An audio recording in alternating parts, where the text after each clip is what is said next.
I'd like to call the meeting to order for the Carver Finance Committee Townwide Sustainability Study for October 17th, 2019. If we could rise for the pledge. I pledge Allegiance to the flag of the United States of America and to the republic for which it stands, one nation, under God, indivisible, with liberty and justice for all. Thank you. We're grateful it's recorded tonight on Area 58. Since there's nobody for public comment, we'll move right into Town Administrator update. Okay, let's see.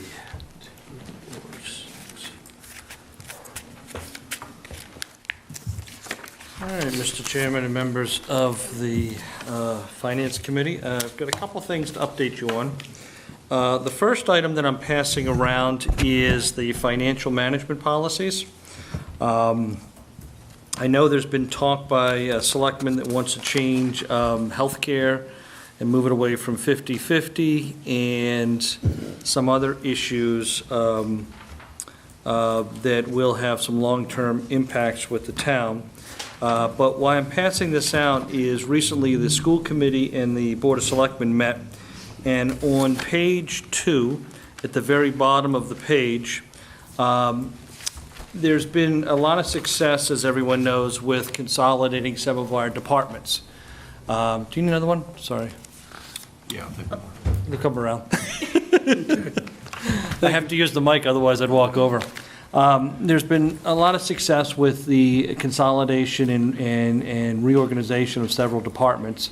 With that, the school committee and the Board of Selectmen, at the recommendation of the finance director and the business manager, reallocated some funds. So the net sum is that it doesn't change even though the percentages change. What happened is that some of the expenses that were in the school budget were then moved into the town budget, and a few of the expenses that were in the town budget moved into the school budget.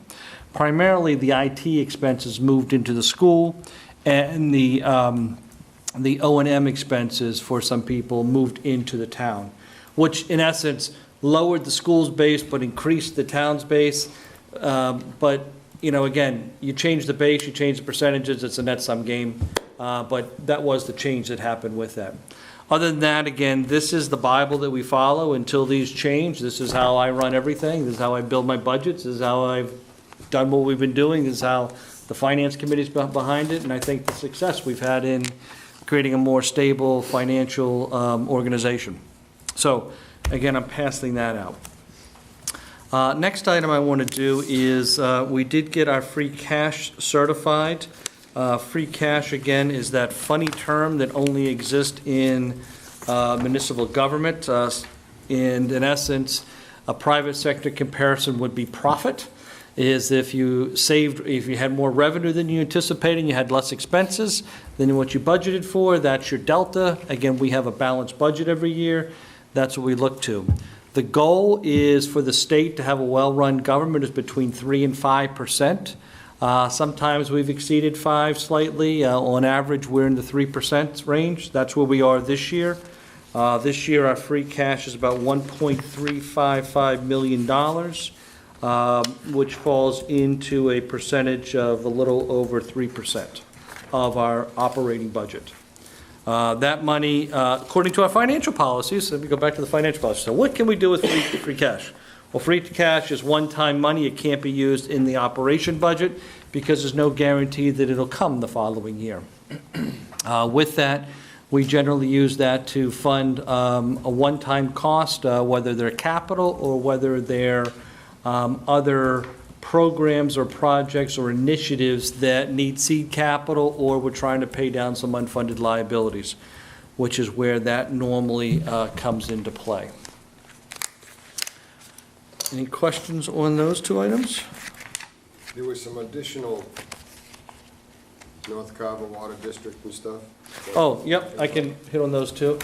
So with that is, we also run, just like the town budget is, we have what's called enterprise funds. And in those enterprise funds, they go through the same analysis that, that the town does through our budget. And with that, here's my numbers here. So for the enterprise funds, which would be the North Carver Water District, 411,986? yes. Now, what that includes is that's been a rolling year over year, so we've been building up a little base in that, so that stuff can be put into that. So that is in there. And then the other one we have, which is the Cranberry Village Water District, so to speak, too, and that's 198,000. So again, those are the smaller ones that just fall into keeping that all together. None of that 411,000 goes toward any of that debt on the North Carver, $250,000 debt, right? No, it will eventually. A lot of that's prepaid expenses that'll happen. But right now, I am looking to reduce down. We've been subsidizing the North Carver Water District by $250,000 out of the operating budget every year. This year, we're going to drop that down to $200,000. And I'll be able to explain that more at a future meeting. Good. But that district is subsidized by the town. So, any other questions on that? Can I just ask a question? You can ask too. I don't, not that it matters, but why did we decide to flip-flop the IT to the school and the OM to the town? So, very good question. The reason, so first of all, both of them are managed by Scott and I directly. Okay, so we're the supervisors of those departments. From an accounting standpoint and just managing a little bit better, from the IT piece, you've always had a bigger usage in the school side. So that's why we keep that in the school side. We in essence funded a position that was in the town to their 3 that they had over there. And in essence, on the O&M, it's the reverse scenario that was there. So it was the bulk of the O&M is done townwide through the town piece, and then the school is managed, the IT is managed for the school for the town piece. And to add on to that, just the contracts for the maintenance workers now reside with the town board of selectmen. Yeah. The tech people reside on the school committee, so it makes sense just to have them on their allocated budget. Okay. Yep. Yeah. What was happening is there was a lot of do to, do froms type things that were happening, and, it just makes it cleaner. Makes it cleaner, and it avoids errors, that you just keep it where it belongs, to make those things happen. So, that's that. I want to thank you, I want to thank Brad, I want to thank the school committee. I think this has been something that needed to get done. I think it works in the best interest. It makes it a lot clearer for everybody exactly what's going on, so you're not looking at, well, how come this guy's here, but you borrow him over here sometimes. I just think it's more transparent. And I'm thrilled to see the percentages change a little bit, because perception is everything.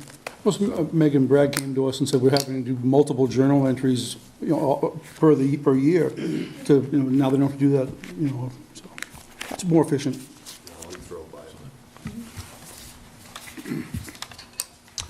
Any other questions with that? Okay. I want to give some people an update as to 2 items that were presented, one by the fire department last night, and one by all of the chiefs of our joint public safety organization.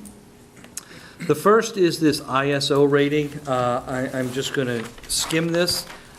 Basically, what this is, and I'm going to focus on the last page.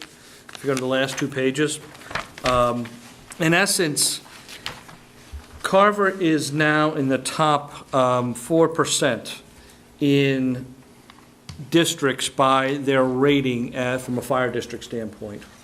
We are the only volunteer fire department in the state that has received this certification. ISO is the rating agencies that are used by the insurance companies. That's explained in the text, and it's more than I know, but that's there. And what happens is when you go to get your homeowner's insurance, it's actually rated by, that's one of the things, and each town's different. Just like when you get car insurance, if you're in Roxbury, you're probably going to pay higher for car insurance because of the theft that may happen there. Not to pick on anybody, but my point being there. But with the fire, we used to have a rating of 8, 9, and there's been a strategic master plan by the fire department to upgrade that. A lot of that had to do with upgrading equipment, building the new building, building new cisterns, opening up new water bodies in town. Long story short, we are now at a rating of 2 and 2Y, which is the new classification, which you see on the bottom left there. That puts us in a Class 2 category, and on the top chart on the left there, you see that there's only 348 communities that are at Class 1, and, the fire departments that are rated by that, and then 1,597, this is the nationwide, that are there. So we're in Class 2, which is the top 2 in the country. Now, what does that mean? One is a great independent evaluation of our fire department that, as I've learned being here in town and not knowing what to expect with a volunteer fire department, is second to none. They have a faster response than many full-time departments. Matter of fact, probably most full-time departments. But what this means is that when you're actually doing your next homeowner's policy, and this will go into effect, I think it's November 1st, is that for a home that's valued at $400,000 and you're paying a policy of $1,500 per year, this could save you somewhere between $60 and $250 on your homeowner insurance, somewhere between 5 and 20%. So, again, the fire department didn't have to go through this exercise. Many towns don't even bother with this. I think this just demonstrates what the men and women of the Carver Fire Department do and how seriously they take their job and wanted to actually give back to the community. There's also another number in here that's not jumping out at me. Oh, yes. So if you divide the fire department budget by the number of households in town, that's $54 per person is to what it costs every individual to pay their share of the fire protection cost. And again, I'm using that number here to a homeowner's insurance. I guess there's less homeowners than there are people in town, but you can just see the numbers that if you are saving $250 and you have a family of 4, well, then the fire department's free. Just a funny little way of looking at it. But again, I just wanted to focus on their success that they've been doing.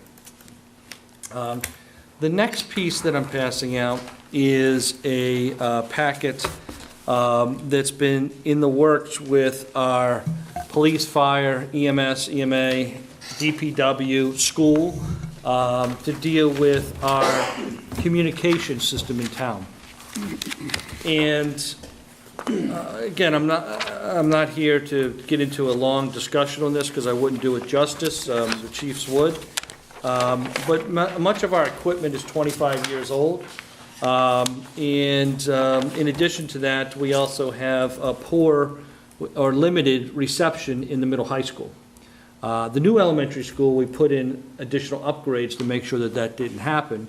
But the old school is old technology. It's the building's built so the radio signals don't go through it. So again, there's poor communication in there. Now when they have to send something for the radio, they have to send it to somebody outside the building, which then relays it to the towers. It's how they work through and muddle through the system they have. But in order to upgrade that and to add more redundancy into the system, there's several different phases that need to happen, which they've laid out in this packet. Again, I'm not really going to go through them except just to highlight them. The first is they're looking for their own kind of stabilization fund. Every time they have to climb the tower, or they bring somebody to climb in the tower, I think it's $6,000. And a microwave dish there with this storm could be knocked loose or shaken that you have to go up there. We don't really budget for things like that. The second is to do new repeaters, receivers, voters, and pagers. Now, when I first heard the word voters, I didn't quite understand what that was, but the short version is you have 3 towers. When you click on your radio, then each tower, they call it votes, on which tower is going to receive that signal. Basically, the tower that has the strongest votes, it says, I've got it, and you lose. I got more power, and you lose it. So it's upgrading that technology that's there. The next is town-wide antennas, public safety, loading, radio equipment, and then And then also extending the fiber line to the police fire, and then this would also include putting the new BDA system, that's what it's called, a biodetectional amplification system in the middle high school. Those 4 projects is around $750,000. That's going to take about 2 years to implement. One of the things that we're going to be doing and working with the capital committee, the capital outlay committee, is to incorporate that into this year's capital budget. That tied in with also free cash to cover that, in addition to building the police station. But it's one of these infrastructure things that haven't been done in a while. The fire department, Eric Germain, the deputy chief, is the one who kind of maintains the whole system. And a lot of the equipment is no longer available. So even though they have Motorola microwaves, you can't buy the equipment to replace them. He ends up occasionally being able to find a part on eBay that's used that he can use to keep the system up and running. They just try to keep it with duct tape and bubble gum, but with the new need for where things are at right now, we need to go past that. So that was a big presentation that they gave to the selectmen on Tuesday. Is also part of that digital changeover too that they're going through? It is, but the digital changes to radio and back and forth. This would allow that to all occur, but there's some issues with frequencies and how the frequencies are done. I think that's what that ties into. Well, eventually, we're going to need to look at something like this anyway. Oh, yes, and this will allow for all that to occur. And then in 2 years, then we would need to spend about $500,000 to buy all new radios for everybody. And in part of doing those, and just to give you an example, we have so many different hodgepodge of radios that each radio, when you add a person to the fire department or whatever, needs to be reprogrammed, because they have a smart button on there, or a help button, emergency button, a little yellow button, orange button, sorry. Man down. Man down button, orange man down button, that says, okay, I am C1, Chief, Weston, and I'm down. And that, that's radios, that person's. And so every person has their own identifiers. Well, what happens right now is, the way we have such a hodgepodge is we have to have multiple different computers. We have to keep old computers running because the new computers, the clock speed's too fast to upgrade some of the old radios. And each program can take probably half an hour. Now, when you look at 60, 70, 80, 90 radios around town, depending upon where it is, whether it's police, fire, EMS, somebody's doing that. And it's being done by the deputy chief or Mike Shaw or somebody else programming that. So part of this whole new technology is, when we buy these in 3 years, is they'll have a Wi-Fi component. So you can just put a batch out and upgrade everything at once. And then all of a sudden, now we've created more efficiencies by not having to have that labor They component. also have minimal amount of cables to do the programming, because EMS will have to borrow it from police and everything, and It's the a mess. computer is ancient that EMS uses. Yep. So that's our radio system that we're looking to upgrade and fix. Just moving on from there, solar projects. At the last two selectmen's meetings ago, we approved 2 more. So we have a little over $900,000 of new solar revenue coming on. It's not all going to come on in the FY21 budget. It comes on as the systems are turned on. Some of the systems won't be turned on until November, December next year, if not a little bit later. So we have to balance out how that goes. But going back to the financial policies, is we're considering solar revenue as one-time revenue. We, through the financial policy, are breaking that up into 3 categories. One category is going to cover unfunded liabilities. The second is to cover future renovation costs for the new middle high school, which will have to happen, and it will be a $100+ million project. And this allows us to set up a little bit of seed money for that. And then the other third will be going into the capital outlay money, which will then not have to put operational money into the capital outlay budget, which then frees up a third for the operation budget. That all being said, we're still working through our budget components, but at first I was more concerned because we've got several things that are coming offline, but I do think that we're going to come close to meeting our same year-over-year growth that we did last year, which was 2.44%, which was significantly up from, I think it was 1.9% that we were averaging before then. So I think that that's actually looking pretty good right now. I still need another couple weeks for us to finalize what our forecast budget's going to be, and then we'll be presenting that in November. I do want to point out one item, and this ties back into health care and benefits. The town negotiated, at the direction of the selectmen, 50/50 health care for many of the unions in town that did agree to that. That helped actually save jobs and provide a little bit more stability so that new employees, when they come online, they know they're going to get 50/50 health care. If they're an existing employee, they get 75/25. When the Board of Selectmen kind of started looking at this, using the results they had from 2011, in next fiscal year, their liability for OPEB, other post-employment benefits, which is after somebody retires, you're still paying people's health care. You're still paying for other benefits. Those add up, and the longer people live, the longer you're paying for that. That number was going to be $69 million. Through many different programs the Board of Selectmen and/or town meeting have taken, we've now reduced that down to $38 million by a new actuarian. So that's a savings of about $31 million of cost avoidance by taking these changes. If those changes weren't taken, then what happens is you have to pay that out of your operating budget, which then means you have less money for your operations and providing the services in town. So that's another an important initiative that has been occurring. That's all I got. Figure sword? Mark Levin, that's it. That's it. Can I ask a question through you? Michael, just on your, No. come on. If it has to do with money, you know the answer.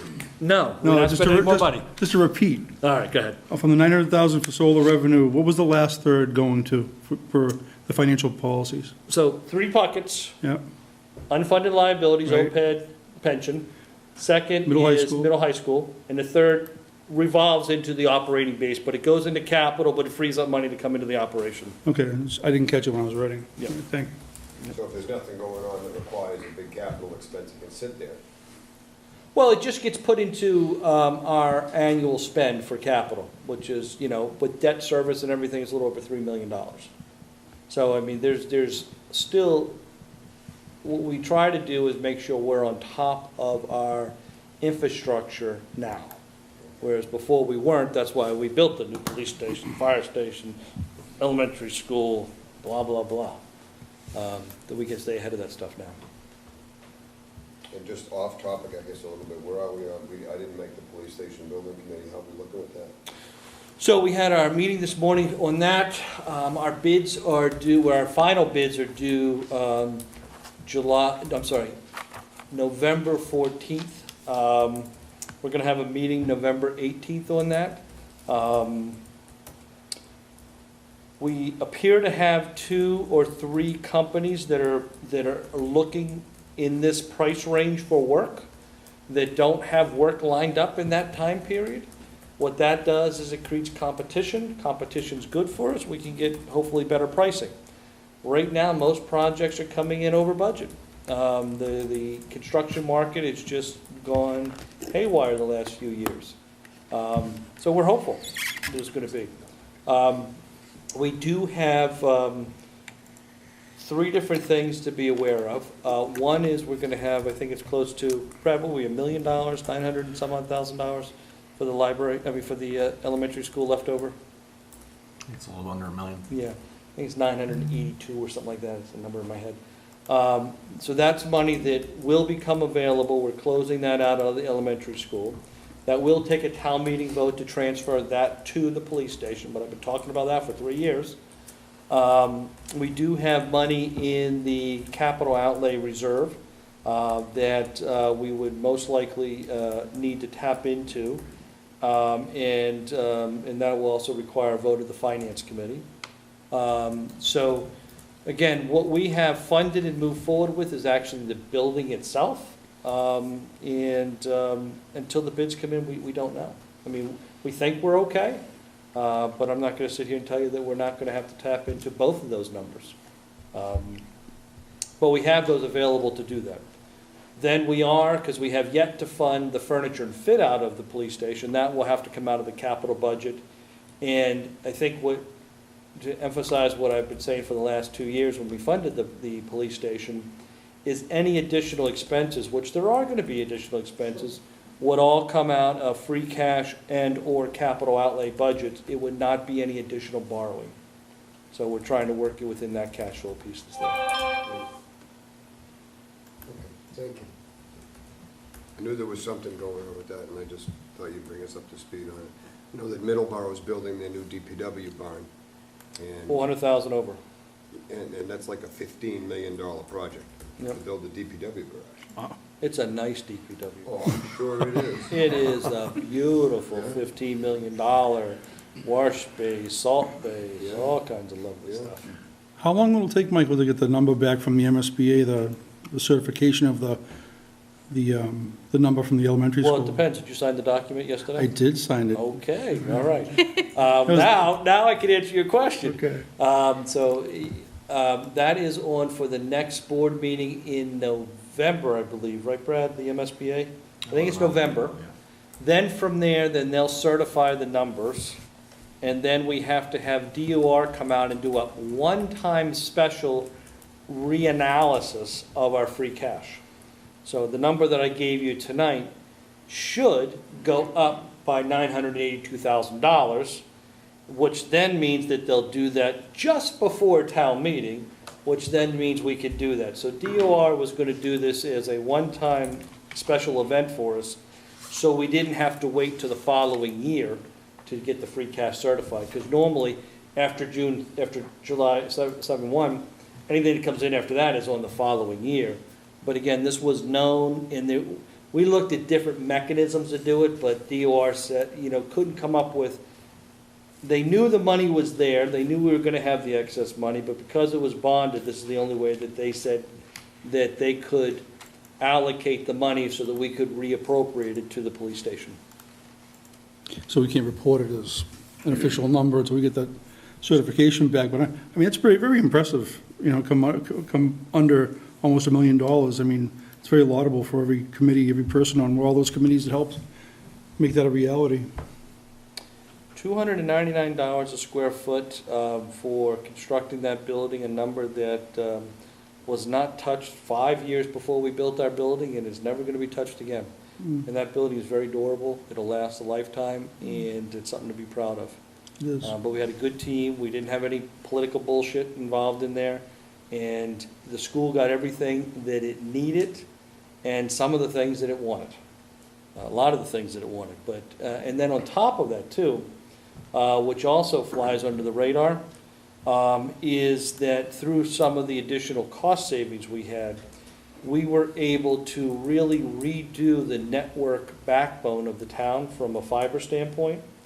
So because we were building this new data center in the elementary school with its, air-conditioned rooms and all that backup battery power, is we then ran new fiber throughout the town, because that was getting old, connecting all the buildings. So the elementary school is the hub of technology in the town, and everything branches out from there. And that school project was able to pay for those upgrades due to additional cost savings that were in there.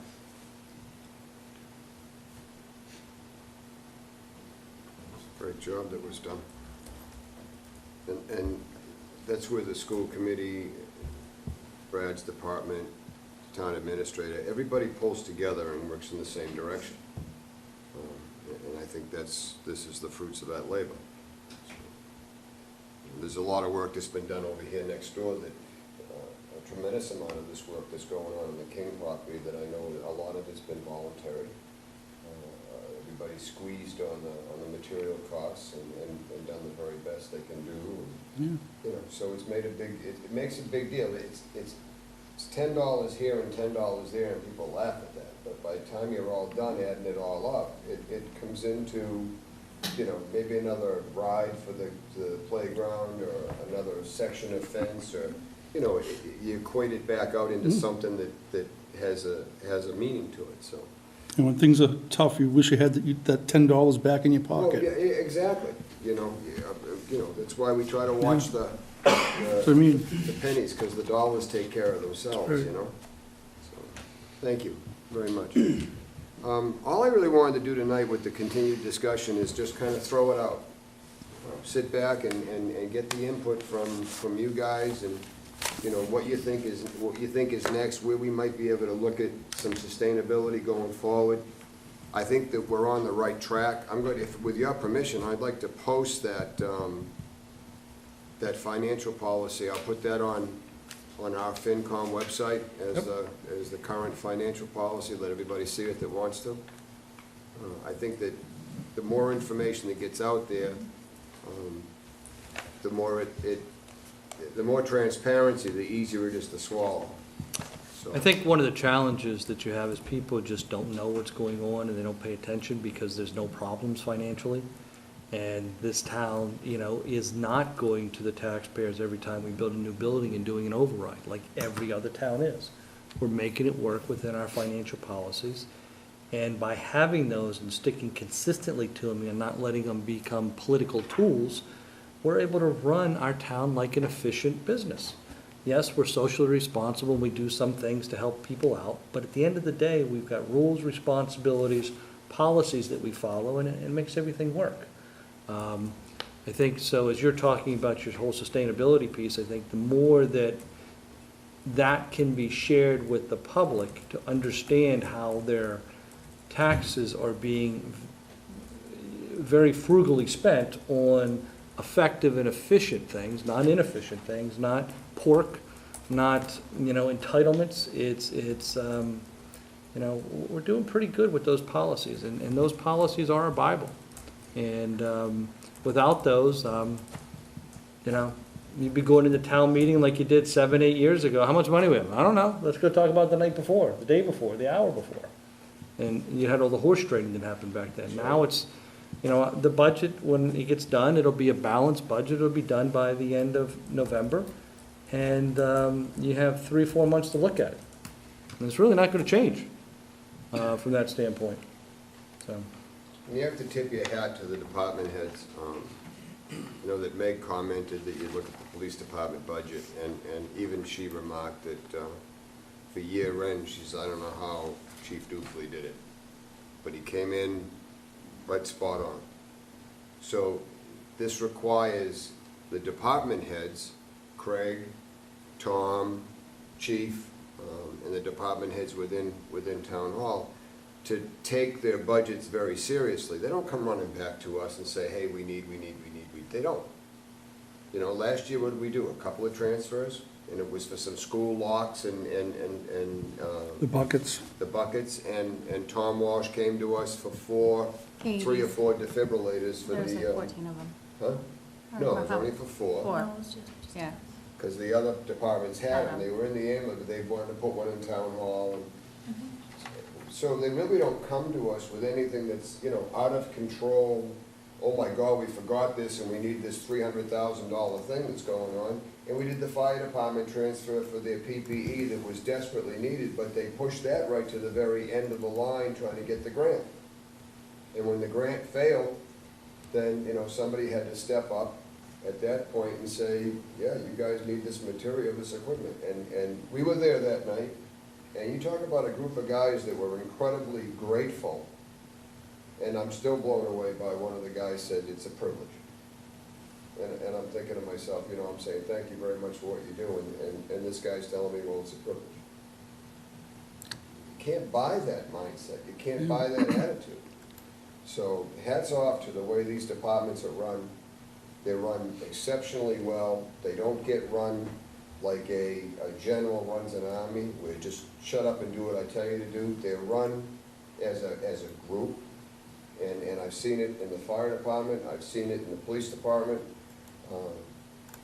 I think it can be the envy of the surrounding towns. I know that our fire department is the envy of the surrounding towns. I've had other fire chiefs say to me in conversations at some of the political stuff I go to, I don't know how you guys do it. I don't know, we're manned and we can't do what you do. Head-on collision at 1 o'clock in the morning down here, and there's 47 guys that show up. You know, it's like, really?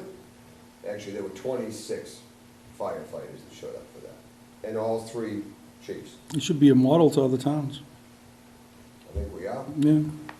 So, from a sustainability standpoint, the only complaint you ever hear from anybody is my taxes keep going up, my taxes, my taxes, my taxes, and there's no completion of the sentence. They don't relate it to something. My taxes are, it's $17 a thousand, and they see, another town is 12. Well, they're much better off, but you're not comparing apples to apples. We're looking at apples and avocados. It's not the same thing. And when you sit down and really explain it, like we thought for a long time, they were advocates of a single tax rate. Steve Pratt, through a tremendous amount of work, showed us that we would be $900,000 poorer in the levy if that were the case. So that money would have to come out of somewhere. So it wouldn't be a lower single tax rate. So this is stuff that is just always ongoing. So I'm really interested in what you guys think and ideas. That's what we're here for. Alan, I'm going to email you the financial policies. I'm sorry? Is that email you the Yeah, financial would policies? you? Okay. Anybody have any last questions? Have fun. Thanks. Plug your car in. Mr. Electric over there. Have we ever done anything like on our website that says, the average household might pay, whatever it is, $7,000 a year, and then kind of break down, okay, this much goes to school, this much goes to all the different areas, just so people have an idea? We've never done it on the website, not that we couldn't, but we could put out some kind of we could put out a link and put something together on a graph, and it's nice of you to volunteer. It's DOR. You heard her offer, didn't you? It's on DOR site? On DOR. Is it on DOR? Okay. I'm just thinking if people are saying, okay, anything for my I agree taxes, with what you. if we say, okay, the average household might pay $6,000 a year, and this is what you're paying towards? Yeah, honestly, the fire department becoming ISO 2, I'm sure you can probably talk more about that on the financial end for families, insurance-wise, like that's huge. There's not many full-time departments. That's impressive, yeah. Yeah. Yeah, we got that letter at home about that. What Yes. makes that so impressive, and I think Kate will back me up, and I think Beth will too, is the chief said, we don't have town water. That is actually, and that was, That's what blows everybody's mind, is that we got this kind that of will a probably rating. make it where it's very, very difficult for us to ever become a class 1, is because we don't We have don't have town hydrants. water. Yeah, we don't have hydrants. That's right. So, is it possible? Well, anything's possible, but it would be very difficult without having hydrants to be a class 1. That's pretty good. Yeah, they didn't move up one class, they moved up several. Mm-hmm. That's impressive, so, I'll let you know how well that works out when I get the renewal. when the renewal comes, yeah. Mine just That'll be, renewed. that'll be saved for another meeting. But I'll be in here saying, wait a minute, you guys said that I didn't get, I'll be calling my insurance agent by November. You don't think they'll just do it for you? Yeah, it's worth- Should I give them the benefit of the doubt? Yeah. but everything else that keeps creeping up. I think that that's a great idea, and I think that people can relate, and I've said this for a long time, when we start throwing numbers out there, even our town budget, $43 million, and you look at government stuff, 10 trillion, 20 trillion, 40 trillion, people can't wrap their head around any of that. It's a number on a piece of paper, and it has no meaning to them until you sit back and say, this is, that you bring it down into their level, where this is an item that's gonna be $5,000 this week, and they're thinking about, geez, I make 1,200, that's 5 times my pay, then they can wrap their head around the number, because it brings it down to their level. So that won't be a bad idea at all. I think that's great. Okay. Yeah, I'll look into it. Thanks for volunteering. I think a lot of problem with that too is that people see the taxes from their friends in other towns, but what they don't realize is that there's much more commercial development in many other towns than we have. We don't have the income of a lot of the other towns, of Braintree or Weymouth and Abington. But they see, oh, my friends in Abington are paying the same as I'm paying and with many more services. But we don't have the business down here, we don't have the revenue. My friend in South Carolina was upset because his tax bill went up from $1,200 to $1,300. And a house that's twice the size of mine. But that's South Carolina. That's right. You know? So it's not even close to apples, so it is what it is. This is what we choose. Have there been proposals from you guys about finding other revenue in town? We haven't been involved in everything? No, we haven't really started getting into nuts and bolts yet. Steve kind of brought us up on the histories and stuff like that, and then there was enough information there to fill an encyclopedia. Well, I know. And, you know. It was a good meeting. We're trying to find the time to dissect it. I don't expect a whole lot's gonna come out of this study for the current budget, obviously. This is a year out. Again, I gotta applaud the change. I think just the visual of the 30% to the 69%, I think that makes a huge impact because it's like the gasoline at $1.99.9. It's under $2. And I think that's a big deal. Mm-hmm. And whether you look at it that microscopically or not, it's still the visual. Yeah. And I think that's important, so that hats off to the school department. I'm glad to see that work, and that was something that we had talked about a couple of times, was trying to bring over the non-educational to the town. And there may still be more we can do with that, and the maintenance and the operation and so forth, and leave the educational stuff to do what you guys do best, and that's really your charge, is the education, the curriculum, the teachers, and so forth. Just so long as we don't turn into Chicago, I'll be very happy. Yeah. Well, one of the things we keep talking about and mentioning, and if it can be a possibility, we're gonna do it, is the trying to reimburse the town for the $20,000 if we have the money. If it works out that we have the money, we want to reimburse the town for the $20,000 they gave us to help save the position last year. We're trying to work with. We're all part of the same town. Spotty work, you can write that. Right, there you go. But you know what I'm saying? But I think, going down to where it's 69 point, whatever it was, is that now it's under 70%. Yeah. And I think especially for people who don't have kids in the school, that's gonna be huge. It's like, oh, it's less than 70%. It is that Right. 199.9. Right. It's the optim. There was no loss of services, no loss of anything, really, just making things more efficient between departments. So it makes sense. And the crisis is gonna hit, and there is gonna be a day of reckoning like there is in every single town, when the Andys and the Allens that have the big houses either sell out, move out, drop dead, and somebody new moves in. There's no additional tax revenue to the town, but the new family taking over the house has got 5 kids, or 4 kids. And that impact with no growth there'll be an impact.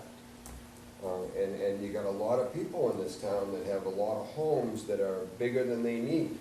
Mark Townsend's now an empty nest in a 4-bedroom home. Your house is huge. When your kids finally leave. I have a 6-bedroom and I have a sophomore and a junior. Yeah. Like, So, when it's time to give them the boot, then, that's an awful lot of house. So when you sell that, the family moves in like the Brady Bunch, and suddenly the taxes didn't change. No additional revenue came in. We need more So services. the growth is so important. I'm glad to see that they're doing what they're doing with the solar projects, because that's got a sunset clause to it. So that's a real responsible way of doing it. It doesn't get tossed into the levy, which then when it sunsets, we're still stuck with the number.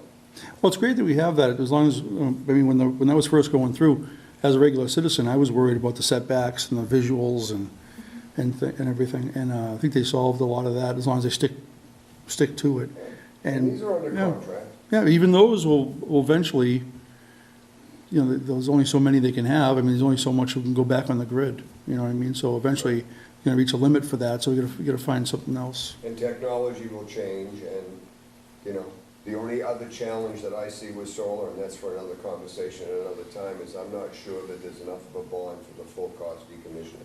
That's what when I was on this committee, that's what I pushed the most.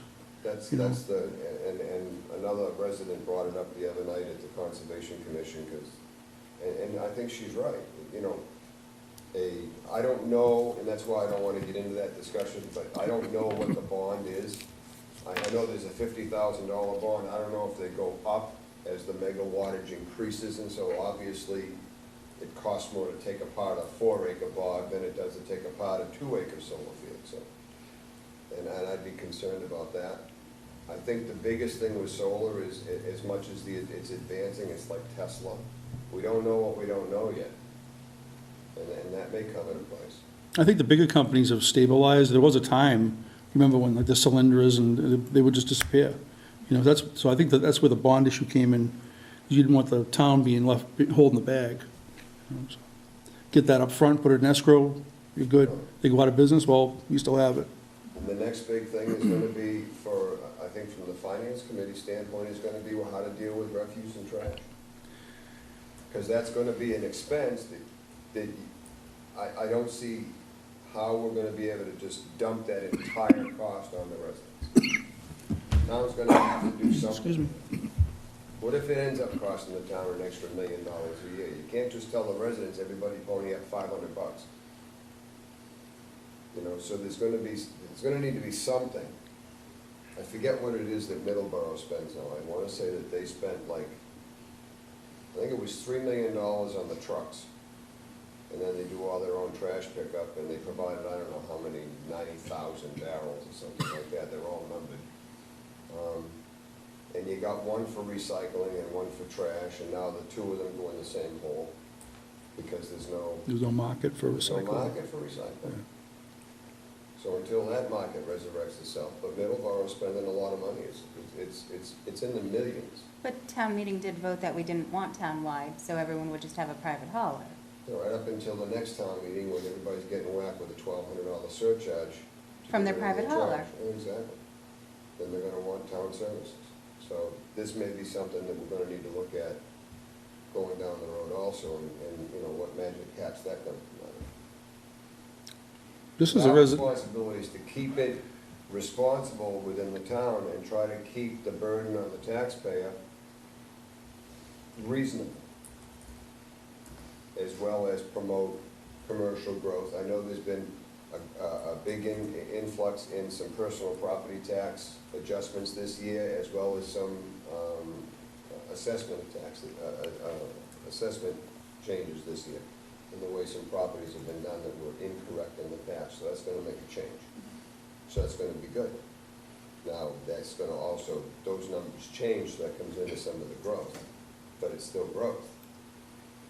I think the town needs a trash to electricity generation plant. It's just exactly what We can just take in everyone else's trash revenue stream, I think we should put it right in the field, right across from your house. right across the, exactly. I'll go in and press on. Right in your backyard.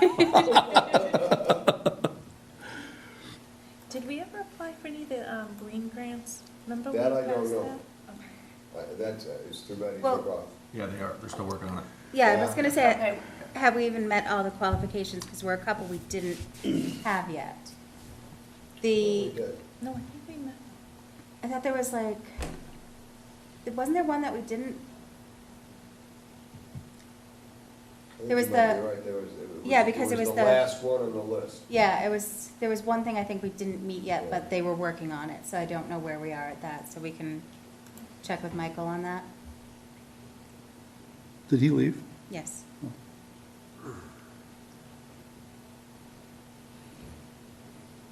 Because when was the How much plan were for we- buy vehicles? We had to buy electric vehicles for what we could. Oh, this is the green, Yeah, Yeah. the green community. But that was Yeah. like Somebody said it was all later on, sticky. that wasn't we didn't have to already have that in place? They had to- That We had was to like have the so many- plan. Okay. We have to plan it. Policy going forward. for all Yeah. the schools. Yeah. But on the And- policy, it says like only if available, right? If From the available, state? so it's Yeah. like, you know, our buses, our ambulance, fire trucks, police cruisers were all exempt. I So it think- kind of left like the Board of Health truck. Right. I think like, only one of our vehicles for the school department was eligible, right, and was Yeah. already? Yeah, Yeah. that was compliant. I honestly think that you're gonna find electric buses. I think that's gonna be the next big thing. Well, they already have natural All gas that's for is buses. Put batteries in. And the buses don't leave the town. And you really only need a bus that can run 3 hours. And then it can charge up in between the schools and run 3 hours in the afternoon. Actually, I believe they're making them, I think the quote I got for one was like $400,000. Oh, yeah, well, that's phenomenal. Then the government will step up and, kick in 3/4 of the money to get you going on it and all that stuff. That bus better last for 50 years. I think they're making electric trash trucks. Which is, think about the weight, you know what I'm talking about. Not me. I'm only driving. I just have one in the parking lot. I have a couple ideas, if you don't mind, if you'll oblige me. First is, there was a time, and I don't know if this is why she was still here, the North Carver Water District was selling tankerfuls of water to Deacon's. And I wanted to see if that has ever been expanded out to say like Pepsi or some other type of water, a place that needs large amounts of water, and if North Carver Water District can handle it without depleting out the wells in the area. But that's something I think we should look into. The other one I think we should look into, and we was talk about this, I don't know, maybe he's had discussions with Middleborough to go back to link to Middleborough, because there was a link. We used to get water from Middleborough for up there, but we could reverse it. And if we have an excess of water, if they need water, the pipe's still there. Yeah, and they're putting in a new line, and that new line's gonna have a shut-off. And Middleborough is talking about charging a small fortune to non-member towns, to the surrounding towns Oh, to use the water. Okay, I thought they had a problem with It's gonna be access. ridiculously prohibitive. I don't know exactly where it is at right now. Right. My son sits on the finance committee in Right, that's Middleborough. right, I got the heads up, and he said that, Middleborough is gonna get expensive. Mhm. They just had passed some deal where it's almost cost prohibitive. Our best bet for North Carver is to get the North Carver Water District up and profitable. Excuse me. One of the things with the development in North Carver, what were they calling that? The RDA, The RDA, was that if the urban renewal. the urban renewal, one of the things they talked about was that if a big developer went in there, or maybe the developer of that site, I thought one of the things they put in was a standpipe A water tower. that they were talking about, if it went through, they were gonna put a water tower up there Yep. that they could use to provide water not only to the park, but that area to give pressure to the area. Right, so I don't know where that's I heard standing, also. yeah, as well. But that's just an idea, like, I mean, we could contract out and sell water. I mean, we used to. I don't know if they're still doing it, but that's money, you know? The other thing is, I know we try to do the best we can, but even on our end, I think we should try to extend the life of the town vehicles as long as possible. You know, I mean, I know the fire department has, what, a 30-year period? And even us, I mean, like I said, with us, I think it depends on the state with the regulations of the school buses, like when it's applicable, when you have to get rid of them. You know, where they come down and inspect them. But if they're fine, I would just keep them and delay the purchase to greater periods. You know, that's just me. Provided that the maintenance costs don't exceed Right. the viability. At some point, it's There Right. comes a point, Exactly. I mean, my truck mine's a 97. I couldn't put a driver in it Right. because it'd be on a tow truck 10 minutes after a driver get in. Because they won't care for it like an owner will care for it. Right. And the older the stuff, and I think the only exception to that would, of course, be the police cars and stuff like that. Right. I mean, of course, like, you know, The chief's running stuff out here with, 200,000 miles on it. no, I know. Still going. Right. I mean, you get safety and everything with the fire department and our department with the school buses, of course, that's first priority. But I'm just thinking, I mean, I know the fire department, we have 3 new engines, they were $500,000 apiece. You know, so if there's nothing wrong with those in 30 years, I'd like to see them stay, you know, just, because honestly, I think the one had 30,000 miles on it. You know, the one we got rid of, so, A lot of hours on it. yeah. You'll know. And they rebuilt the tank, I think, once in them. They did something with it. Yeah, they did rebuild it, Yeah. as I asked about this. I think it just went out, right? Yeah, I think the tank. Oh, the, Last oh, the night. tanker. The The tanker broke tanker. down, I think they did. But I think you were went out. talking about the tank and the In, engine. in the engine, Oh. yeah. And the other thing I had was, this is, I don't know if this is possible, but we have a lot of, well, not a lot, but some empty storefronts in town. But there are many people, I think, like in town that might want to start a business, and they can't afford to rent one of these places. You know, they're just starting up, and they don't want to put everything they have on the line. So I've been reading about opportunity zones in the country. And what I was thinking about for Carver, for residential property areas, is creating something called like micro-zoning in residential areas. Now, we have the farmers, so it's like agricultural residential in one zone. But if we drew up bylaws where things were acceptable in a residential neighborhood, that someone could start a business, I mean, not like a hair salon, I mean, you can already do that, but run something out of your house until you're big enough to rent something in a storefront in town, a light manufacturing, a cooking, a bakery place, or something like that, you know? Like my wife and I, now this isn't for me, but we had an idea of like just opening a little shop, you know, a little shack in the front of our house, like for Maureen to sell like baked goods out of. I don't know if we'd be zoned for something like that, but, and we're not saying that's what we want to do right now, but it'd be good to have an opportunity to do it. But look how many, maybe other people could have the same idea, use their property, because they can't afford to rent another piece of property to start a business. Could look at Rochester, because I think they have something like that. Because there is actually, it's a bakery, and it's run right out of her house. Right. She actually converted her garage into a commercial bakery. Right. But she started off very small. So they might have something already we can kind of look at. Well, thank you for volunteering to do that. You're welcome, Mr. Chairman. So that's, I mean, and I don't know if it would work or not, but I mean, I'm just thinking, we want people to succeed, we want to bring more revenue into the town. You could do micro-zoning and just allow that square footage from that area, you could tax that at a different rate.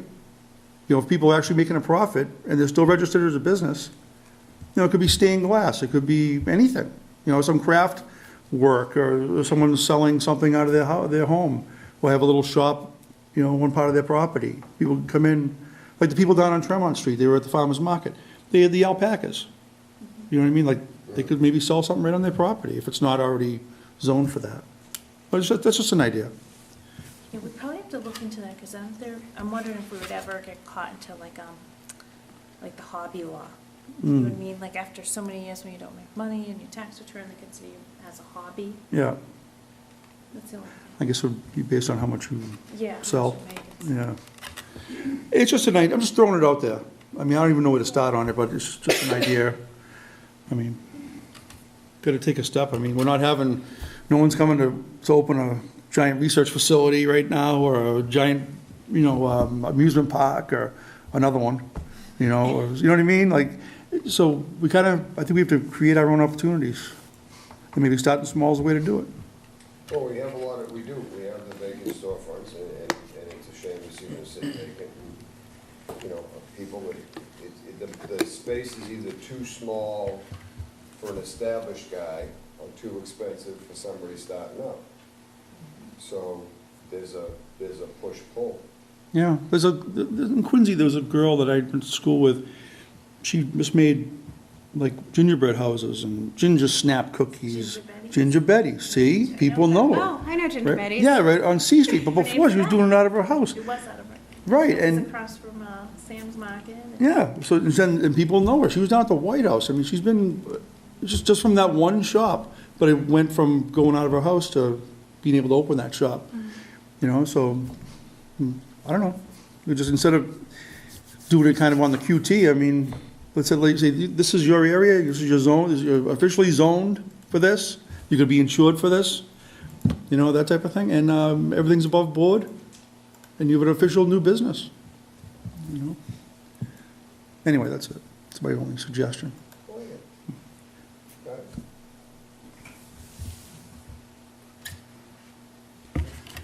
You guys are quiet over there. It's fun, but- I'm here to learn still. I'm still soaking it all in. This is all Oh, so no, new you've to been me. here a I long don't time. know if I have that much to add yet, but great idea. I just don't know Thanks. anything about the logistics of Neither do how I. that's, if that's even possible, you know, but. So I know, That's the whole thing. Yeah. Is, there's no silly ideas. And the logistics are a learning experience. I talked with my son today, and he said, you know, he had an idea with the new police station. He says, how about everybody have a, and they can't do this, because they're not a 501c3. Mm. But his idea was, why don't we have a raffle? Everybody, tickets $100. And the winner of the raffle gets notified by the police, and the police cruiser and the chief come down to their house and arrest them, bring them to the station, the brand-new station. They get printed, they get processed, and they become the first prisoner in the brand-new jail. And they lock the door behind you, and you spend, 2 minutes in there, and they open the door, and that's your prize. And it doesn't go on your official It record. doesn't, no, the whole thing is all in good fun. Yeah. And everybody thought it was a fabulous idea, and council shut it right down because you can't do it. Can't have a raffle, you're not a nonprofit, blah, blah, blah, and you're off to the races. Wait a minute, but did. Actually, couldn't the police, it's the police union. The police union did that. The police not union. police, Not the police department. But didn't the fire department used to raffle off equipment they got donated to them for something else they wanted to buy? It might have been their Like maybe 10 years association. ago? It might have Okay. been the association, so I think that's, Well, Probably it the was an caveat idea there. for the association to do with the new station, and I'd like to see us try to, why couldn't we offer bricks with your name on it for the new playground? They are. Oh, yeah, they are. They are. I was They're gonna say, gonna- no, I saw that, I They're just saw that. And selling bricks for $100 a piece. $1,000 will get your plaque on the piece of equipment. Correct. That's awesome, that's a We're- great idea. They Adam- just, they're approving they have a draft document that's pretty much finalized. I think there was one change they discussed last night, the Recreation Committee. I was at the meeting last night. There's one change they want to make to the document that allows for a space where people can indicate what they want on the brick. But the draft document is essentially available, and I posted it last night on Facebook. I So was gonna say, I saw it on Facebook. Oh, I didn't see it. It has to I be didn't see true. it. Yeah, So yeah. it's out there, and you can access the document, and you can make a $100 donation To the to buy, Recreation Committee. it's to the King Property Recreational Complex, or the King Okay. Property Recreational Facility. And $100 will get you a brick, $1,000 will get your name on a plaque that goes on a piece of equipment. Who's engraving the bricks? Specifically, who's doing it, I don't know offhand. The Recreation Committee has somebody that does it. It's a great idea. I know it probably doesn't make a lot of money, but I know in Quincy, I don't know if you've seen it, but they do, like, we've been flocked. You've seen that? With the flamingos? Yeah, the flamingos, so Yeah. people pay to, like, on someone else's lawn, they'll put a bunch of flamingos, it just says you've been flocked, and they'll sit there for like 3 days, and then somebody else gets flocked. This is a family meeting. Yeah. Right? Well, and I know, But they raise a lot of money. and there's do different that. things too. I know, Yeah, no, it's- I know the sheriff's department has done, that, I think it was for MS, but like you go and you Yeah. get arrested. Like I can Yeah. put a donation to have you arrested. Right. And then you have to then give a donation to get out your bail. Okay. So Yeah. there's different things, so. So now, the audience will wonder, what the hell does that have to do with town finance? The fact of Nothing. the matter is, the King property especially, every dollar that gets raised by some other mechanism for the property next door and for the police station is a dollar that does not come out of the tax levy, doesn't come out of the operating budget. So, when it comes down to this $980,000 windfall from the school being under budget and the extra $1 million in free cash certifications and so forth, and we need an additional $25,000 something, doesn't sound like much because, there's $1 million in that account. It's only 25 grand. Well, it's 25 grand, leaves it with $975,000, so you can't buy something for $1 million now. So if the funding can come from some other source, i.e. donations, the brick idea is a fabulous idea. Yeah, I like that. Those small numbers add up, and they add up in a big way. And there's a lot of people in this town, I for one, that'd be more than happy to write a check for a brick. You know? Absolutely. So one brick sounds like nothing. All of a sudden, you find out that there are 5,000 bricks out there, or 2,500 bricks out there, or 1,000 bricks out there, and it makes a big difference. Yeah. Well, one of the things we passed a while back, we're still waiting for official wording for advertising on the fields. Is something, has the rec committee, or maybe that's something that has to be done at town meeting, thought about selling space on the fences out there for advertising? On the baseball fields? Yeah, It's anywhere. currently done by the individual baseball league, actually. Okay, what about over here for the new playground, new park? Will that be part of that? I don't know, right? Because there's going to be some fencing around the playground, so maybe they'll consider selling something on the playground fencing. I know the baseball league sells advertising sells, signs and whatnot that they hang on the fence of the baseball And field. that goes to defray their cost to maintain the field and Exactly the right, park. exactly right. It's just, between the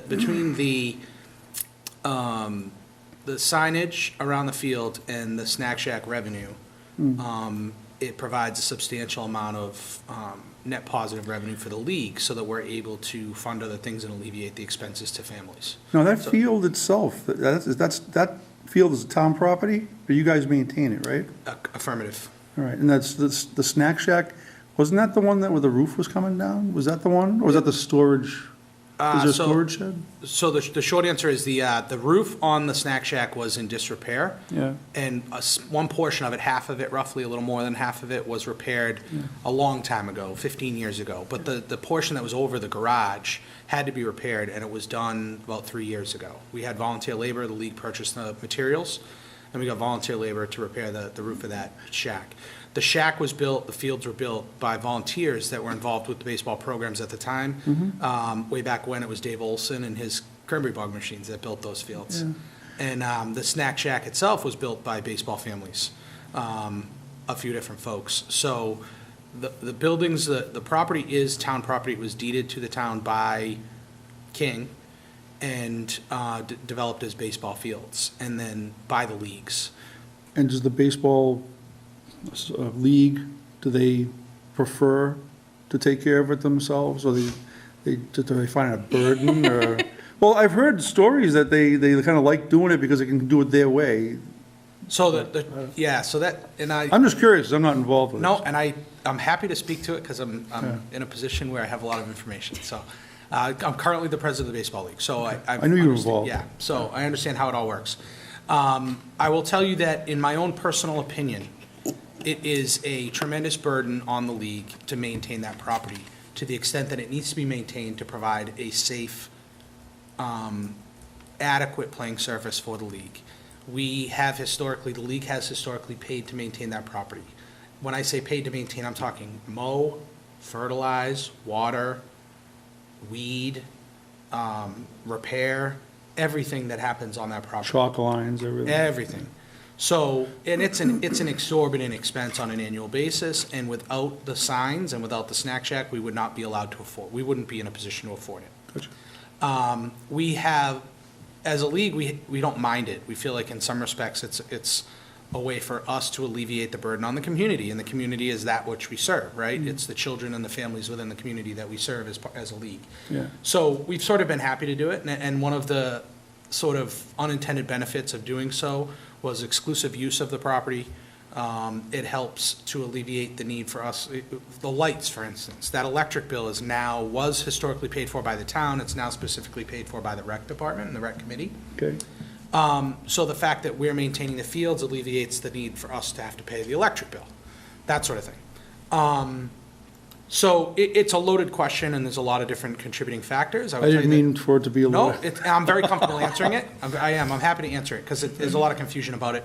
And the baseball league, not to anyone else's detriment or unwillingness to be fair, But the baseball league is the only league in town that pays to maintain their own playing surfaces, and it's worked for us, and we've been fine doing it. But with that being said, it is an exorbitant cost. It's very, very expensive, and we have phenomenal companies that help us. We have a Carver resident who owns a landscaping company that provides us with very competitive pricing to do the work because they want to give back to the league. Yes. So, and it works for us, it does, but that will change. Now that the King property has been developed and with CPC funds, the town is gonna maintain the property going forward. So that Oh. expense will no longer be on the league, and in exchange, the league is going to pay a registration fee to the Recreation Committee that will be then, that those funds will then be used and allocated towards field maintenance. So. Which is townwide. It's not just for Correct. town, it's town and school. Right. Historically speaking, all the youth organizations in town paid a fee to the Recreation Committee of $5, let's say, $5. per registrant. Yeah. And the rec committee used that to buy paint and chalk and all sorts of stuff, infield mix, whatever it is, a lawnmower when it was needed, helped repair dugout roofs when it was needed, these sorts of things. That's what they used that $5 per registrant to do historically. That number of $5 is now gonna go up. And as a result, that increase in those funds will help to go to offset the cost to maintain the King property, Purchase Street, Forest Street, and the high school and elementary school fields. It's all part of now, where it is now, it falls under operations and maintenance. It's all maintained by the town, so that the cost collected from these registrations will go to offset that maintenance fee for the town. I see. So the whole facility there, the fencing, everything goes back to the town? You guys won't be paying for, Yeah, what will end up happening is, that I'm sure, like it always has, the baseball league will offer financial assistance to do things that need to be done in a timely manner, because the town's not always gonna have the money to repair fencing and repair Right. dugouts and press boxes and bathrooms and things of that nature. And we as a league are gonna need those facilities. So, Right. as has always been the case, the league will fund a lot of the improvements where we can and when we can, but the day-to-day maintenance of the property will be on the town. well, thank you for that. It's a nice Sorry for the education long- on it. It's a No, long I- answer, but. No, it was great. I wasn't expecting to hear all that, and I wasn't expecting to ask it, so, thank you for the, Yeah, of course, you never know what questions just pop up. But thank you. of course. I think on the topic of discussion, with respect to ideas and all the information, I think I will not pretend to have all the answers or know all the information fully, but one of the perceptions I have is that there's this underlying personal property tax issue here in town that I understand it's positive because it provides a significant amount of our revenue, right? 11% of the current levy, which is 19th highest in the state. So the concern I have with that is that it's the 19th highest in the state. It's a substantial portion of what we get on an annual basis, and it depreciates over time, And it's in the levy. and it's in the levy. Right. So as those assets depreciate over time, if other assets aren't there to fill the pool, to fill the bucket back up, to fill the cup back up, We all- whether it's because there's not a lot of commercial business, there's not a lot of personal property personal property in town being added to town, the economy suffering, whatever it might be, the burden falls on the residents to fill that cup back up, right? So. Right, so it's a substantial, for me, it's sort of that dirt under the rug that eventually might rear its ugly head and be a real problem for us. We talk about things like school budgets changing and deficiencies there over time. We talk about all these things that we know are in the future that are gonna be an issue for us. And I see this personal property tax as something that if we can't continue to generate a substantial amount of personal property tax through our commercial businesses, that's gonna be an issue going forward. And I just think it's too large a portion of our levy for us to ignore it.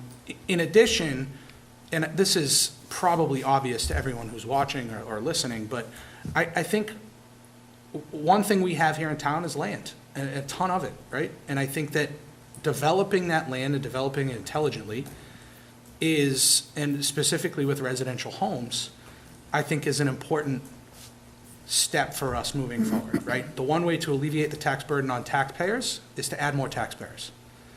And theoretically, if you're building, it'll be an interesting sort of micro project to see what happens with the new condos over here across the street from Fiesta Chara, and see what happens with those. But if there were large two-bedroom residential developments that were happening in town, whether they were over 55 or not, large two-bedroom residential homes or residential development projects that were happening in town that added taxpayers to the tax base and added assets that do not depreciate over time and actually appreciate over time, right, in the form of a residential home. I think that's an important step in the right direction. You could entertain cluster zoning, you could entertain specific zoning where you could get relief from the 60,000 square feet for a house lot like you did over here. Yeah, and I think the project on Plymouth Street is another interesting one. Plymouth Street headed towards Middleborough, near Cape Way. That project's another very interesting one, and a lot of projects like that tend to come with some negative impressions, negative connotations, negative Well, I don't want to opinions. hear the word affordable housing, because that winds up turning itself quickly into affordable housing. And that's not necessarily what we're after.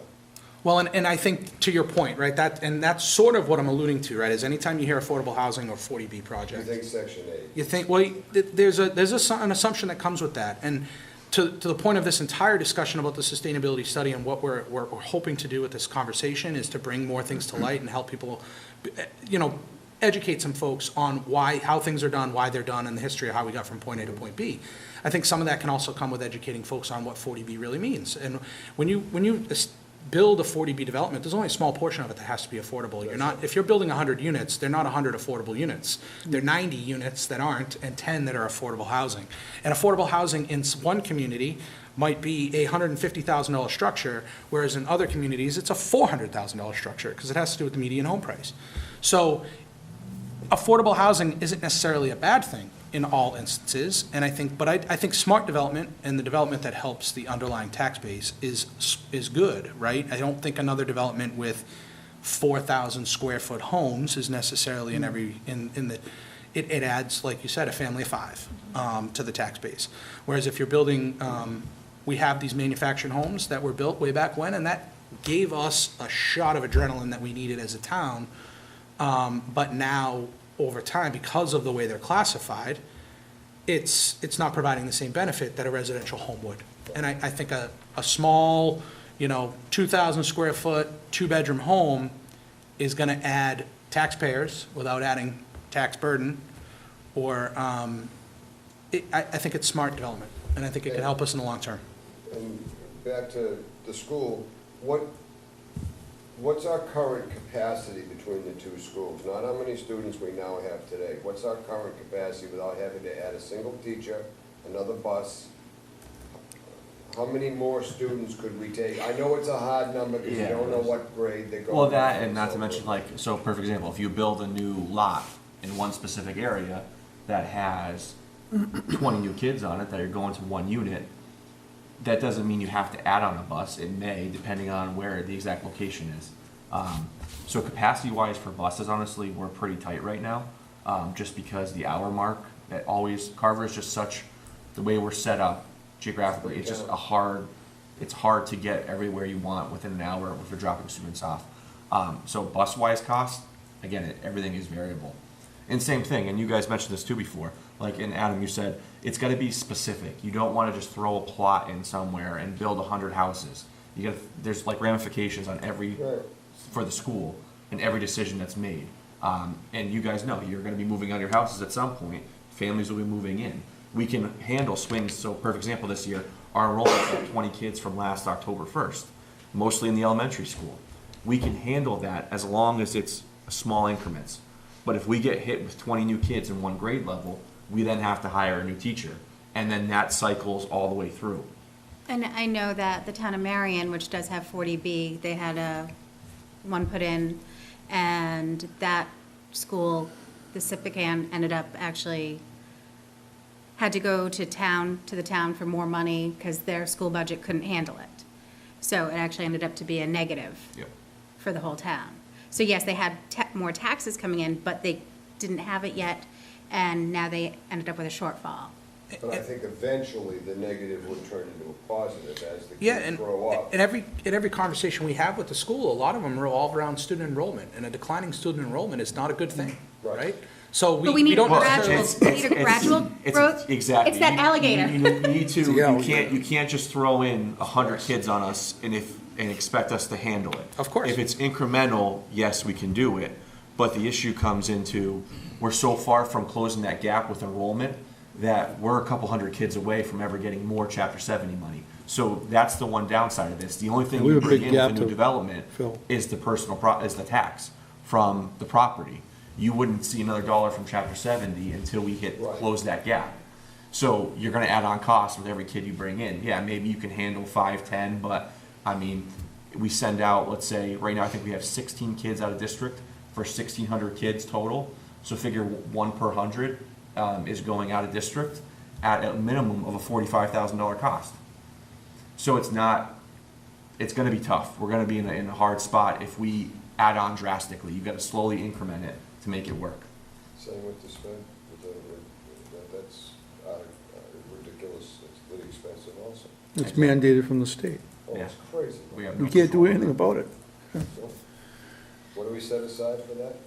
For special ed transportation right now, I think it's right at like 500 grand total between in-house and contracting out. And honestly, this year's been, we've seen a lot of increases in DCF getting involved with families and them displacing students. So the law is the student's first right is to go back to the school of origin. And the district's actually responsible for the transportation piece.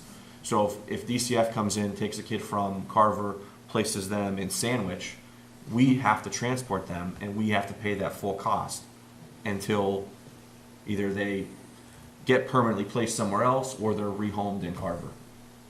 And it's been happening quite a bit this year. And you guys know from me telling you this, transportation is not cheap. I mean, the cheapest thing we get quoted is $150 round trip per day. And that's pretty much Plymouth to Carver. That's not even going over the bridge or farther up north. I'm gonna buy a bus. So I know this is unpopular, but how come we don't charge at all for busing? So my first year when I came in, I Because looked at I the paid numbers. for it in other town, Yeah, we have. So first of all, when you look at the population you can charge, you have to provide kindergarten through 5th grade, you have to provide. Unless they live under, I think, 1.5 miles to the school. 58 now is you got roadway on it, but outside of that, I mean, who really can argue, who wants their kid to walk on 58? Yeah. So you lose 800 kids right there, figure. Then you have to take off, you can't charge free and reduced population. That number I just ran it today, I think is up to 500 kids on free and reduced, so you can't charge them right off the bat either. And then you get into the middle high school. If we were to charge, I guess and this dates way before I started here, we had a cluster getting in and out of the building that it just, the chaos with cars and everything, our lot's not set up to handle an influx of parents dropping off. So you just keep dwindling it down to where the number comes out to, if you charge, I think, $75 a day, or $75 a year, you only make $25,000. And it's just not, the hoops you have to go through to apply the cards and the management of it for $25,000, is it really worth everything you gotta go through?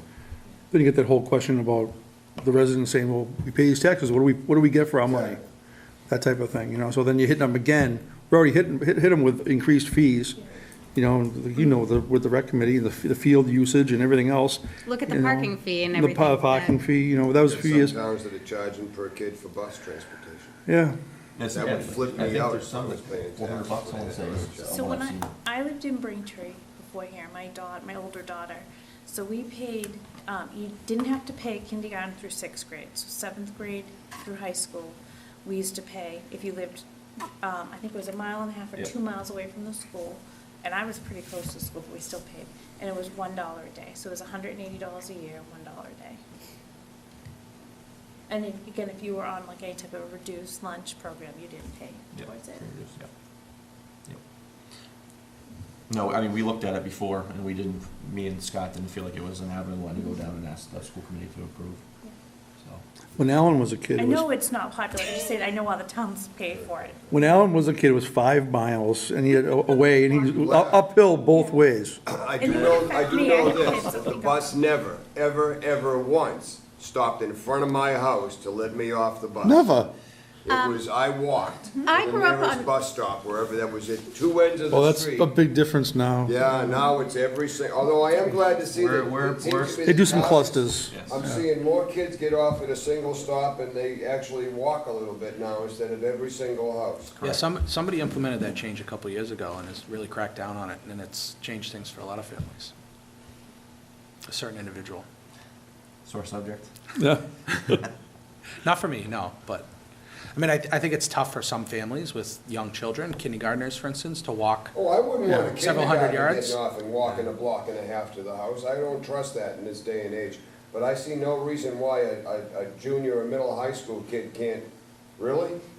No, absolutely they can. And What- we made it work in our neighborhood, which, there were a lot of contributing, it's not a sensitive subject, but it's one that that I dealt with personally with my young children in my old neighborhood. And, there's a lot of challenges sometimes with these bus Oh, stops. you're worried about it. Well, And it's it's, dark when these kids are getting on the bus in the morning because of the way we change our clocks, which is ridiculous. But, you know, you got kids standing out there freezing to death and it's dark out. And you don't know who's driving down the street. So I don't have any problem with the younger ones, by all means. But the older ones, you know. but Brad's done a good job of, We've tried to Sure. streamline He as does. much as we yeah, can. and that's you've done a what good it job comes of down it. to, is That's how you were able to go from 16 to 14 and save Exactly. all that Right. money. That's why you have 15 to buses. 13, that's. And then- that's Yeah. Yeah, we gotta fix that. And there've been a I few don't know safe, it's unpopular, I'm just throwing No. that out Yeah. there, you know, that's a good question. reality. Yeah, Yeah, it's true. any increase in fees is for anybody. It's a sore is- subject. Is a And just sore when you think subject. about the ramification, for the 25 grand you get, you gotta then hire someone to manage that. It's just, you lose half of your profit right there. It's not worth the offset. The school committee, though, I will say, so one thing I wanted to highlight that I actually failed to recognize the school committee for doing is bringing in revenue on our side is by school choice. So up till 3 years ago, we only allowed kindergarten to school choice into Carver. We now allow, there's 5 openings per grade, 6 through 12 this year, and kindergarten is slowly, if they've stayed in Carver, they've stayed on our books. We now have 49 kids this year that have school choiced in. We're able to offset our budget by $400,000 in revenue that we With Uh, take in. 49 kids coming into They Carver. choose to come into They Carver. choose to come into Carver from Really? surrounding districts. That's great. No. So if without that revenue, if we didn't do that, we would essentially, if we just kept kindergarten, we'd be under probably 100 grand of revenue to offset. But because school committee did this, we're able to offset our budget by $400,000. So, I mean, where would we go without another 300,000? I don't know where we'd go. So we did implement that 3 years ago, and we've had really good success with it. Why was the decision to do 6 through 12 and not 1 through 5? We don't want, when you look at the amount of kids per grade level, we have the capacity 6 through 12 to put 5 kids in and not have it be a major issue. Disruption. Also too, for marketing purposes, honestly, you have a lot of kids like that will come in, if a student's just starting kindergarten, okay, we don't want to go to Wareham or Plymouth, we want to send them to Carver. The transition grades are when you get the most influx of kids. So if a student's going to Wareham in 5th grade, and then all of a sudden they're going into 6th for middle school, well, I don't want my student to transition, then they'll put them into 6th grade. But when you look at our numbers, we have the opening 6 through 12 to get 5 kids easily per grade level and just dump them right in without any problem with staff. But if you did that, let's say, and I think our 5th grade right now has 129 kids. Third had 129 last year. Yeah, so maybe it's 4th. Yes, 3rd. So 4th, if you took another 5 kids and dumped that in, you're adding 1 kid per class. That's just like you're at 23. It's a lot. So we do this year by year. Yeah, every year, we vote on it. I was just curious what the Yeah. rationale was. I mean, And then No. in the older grades, is that some of them are probably going up to Old Colony too. yeah. They Great. go- Yeah, we lose about 92 kids per year to Old Colony. Yep. And that's the other piece too, and really Old Colony, we can't really market against because they're gonna get their 90 to 95 kids per year from Carver anyway, no matter if so as you guys know, Mike Schultz, the new principal, is trying to implement the CTE programs, such as engineering, some nursing programs, we're trying to expand our culinary program, things like that the state's really behind to push public schools to add programs in. And we're trying to do that, and the goal would be to honestly keep kids from going out of district, not out of district tuitions to special ed schools, but to other programs, whether it's charter schools or Old Colony or whatever it may be, to keep them in Carver. Again, we're not gonna solve, every student has its individual needs. We're never gonna be able to offer all the programs Old Colony is, or for some reason a student may go to charter school. We're not gonna be able to solve all that, but even every kid we keep, for charter schools, let's say, that's another $12,000 to $15,000 that we're not losing in expense, that we're maintaining in our budget. You add 10 of those kids from going out, that's 150 grand that we now have in our operating budget that's not getting taken out as an offset. So if we can grow those programs, that's our goal. But also, we know on our end, it's all about sustainability. The last thing we want to do is implement a program that we can't stand behind 2 years from now if we're going to have budget cuts. That's So the we're problem. trying to weigh. Yeah, you need the funds there to offer, Exactly. I mean, it'd be fantastic to Yep. offer an amazing menu of course offerings, right? But you can't do that if you don't have the budget to. Exactly. Right. To employ the staff. Or it goes back to ranking system. Do we now value that over other areas that we've always offered? And that's part of the rebranding that I think, and Scott's in agreement with, that we need to do as a district to show what Carver does and what we're capable of doing and where we want to go. And people struggle with that, but I mean, you guys see rebranding every day. McDonald's rebrands every 2 years of what items they have. Like, people rebrand. And we need to do that here in Carver to showcase what we offer and what we can do for students of Carver. I mean, actually, Oak Colony is a great example. This past school year, so the incoming freshmen, they had over 300 applicants for 150 seats. And I think a huge part of that for Oak Colony is Aaron Polanski, their superintendent director, has done such a great job of marketing, of branding Oak Colony. You know, we are OC, it's, you know, all about it, so. They have some great curriculum programs. Yeah, I mean, for they- the kids that want to go that route, vocational. And frankly, the trades are desperately short of craftsmen. Yeah. You know, not everybody's destined to go to 4 years of college and come out with a sheepskin that says that they're a lawyer. The lawyer won't have a building to go to because there'll be nobody to build the building. That's right. You know, and unfortunately, that's, you know, we're not all destined to that level, you know? There's nothing wrong with being a blue-collar worker or tradesman. I mean, there's honest jobs and good-paying jobs, too. I mean, try to find a plumber today. Try to find an electrician today. You know, you're on a waiting list for You can't get a plumber in your months. house for $300 or less, and that's just to come in. Yeah, you know, so you can make a real good living. My brother's a union plumber. He has his own place, but he was taught by the union, but he opened up his own shop. You know, and he has guys working for him now. Well, I can't even get him to come down here. I did heat for a long time. and- But I think that's the branding is, you know, Oak Colony has been able to, and Yeah. they've really highlighted it, where when my oldest applied, only, you know, it was a shoo-in. It was like, okay, yeah, they got like 180 applicants for the 100 and something spots, you know, it wasn't as competitive, and now it has become. And that's why people seem to think sometimes that if we add these programs on, we're going to take kids back from Old Colony. The Old Colony's going to have its own calling no matter what we offer. Right. You're going to get. You're not gonna be able to offer machine and tool, automotive, Exactly. carpentry, We're never because you gonna don't go have that Don't the, have it. Yeah, we don't have the capacity to do the it. capacity, the Yeah. space, the equipment, I mean, all of that is just so expensive. Absolutely. Nope. But you already have a culinary program. We do. Yeah, award-winning And, culinary program. You know, that's not a terrible idea. You're not in competition with Oak Colony at all. And the dollars and cents that you're saving by doing the smaller stuff, and then the kids coming in from other districts, Oak Colony's talking about adding on. And if they build a new school or choose to add on and expand their curriculum, we're in their sights. We write a check.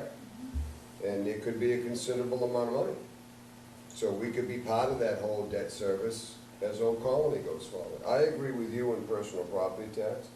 I think that's something that needs to be very carefully looked at, because you're absolutely correct. It's a decreasing number. Yeah, it's something I view sort of as like a nice to have, but not a, I want to have a lot And it of. winds up in the levy. I don't want a lot of it. Yeah, when you think about it as a resident, when I first realized this, you don't think about this stuff before you're actually involved in town government for the most part. You look at what a business purchases. It gets written off so many years and then it's gone. but it's still in the levy, and it still has to be, that levy number still has to be maintained. That's right. Unless we have an underride. That means it all goes to us. The business isn't paying on it anymore, right? I mean, hopefully they buy new equipment and, replenish it that way, like you said. But it's almost not fair to the residents.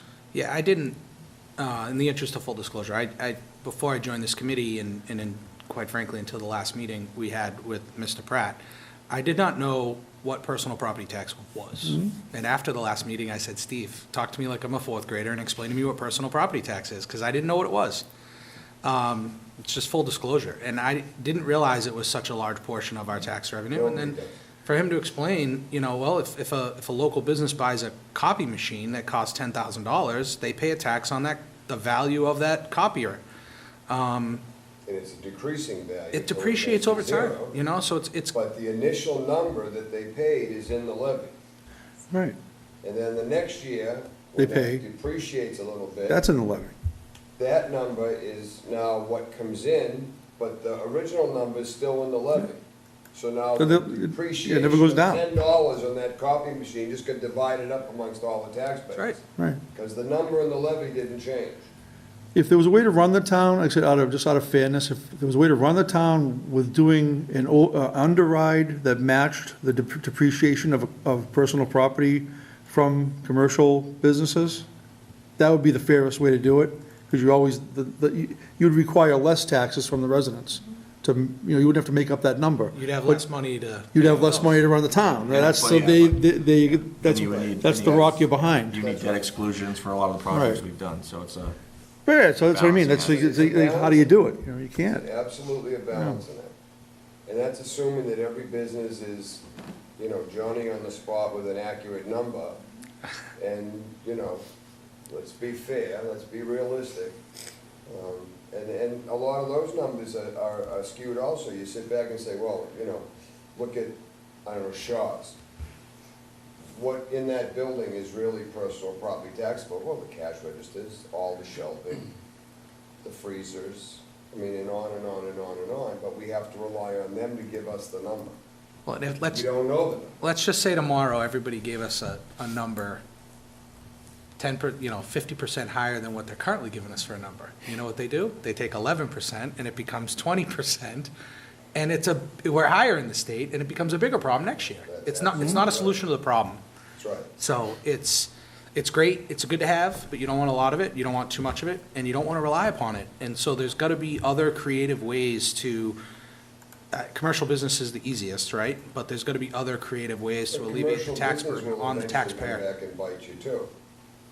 Because that'll get to a point where, the biggest thing that we hear now about, and I hear it from the Conservation Commission people that come in and apply for projects, and the residents that are surrounding these projects. Their biggest fear is that their Sleepy Hollow Carver is gonna change from its rural character. This is why we love it here. Well, this is why we love it here, because it's very rural and farm-like, and, now there's too much traffic on Main Street, but we need more revenue because the taxes are going up and the expenses of the town, so we need to bring in more revenue, but we don't want more revenue because we like our rural character. So, But Carver has been changing for so long. I Yeah. mean, my Steve parents, Pratt is 100% right when he says Carver belongs in the western part of Massachusetts. it does. And, my parents bought their house in 1977, and their South Meadow Road wasn't even completely paved at that point. So that was only 40-something years ago, not really that long ago. And look at it now, South Meadow Road was a meadow. But thank God Carver never went the route that even Plymouth did, but head north. You lived in Quincy. Yeah. I lived in Weymouth.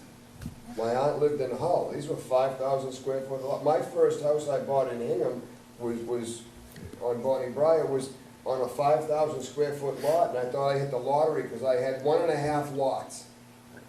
I guess there was a center lot between the two houses, and they split that lot. So I had 7,500 square feet. And I know what to do with myself. 7,500 whole square feet. You know, I know and. what it's like.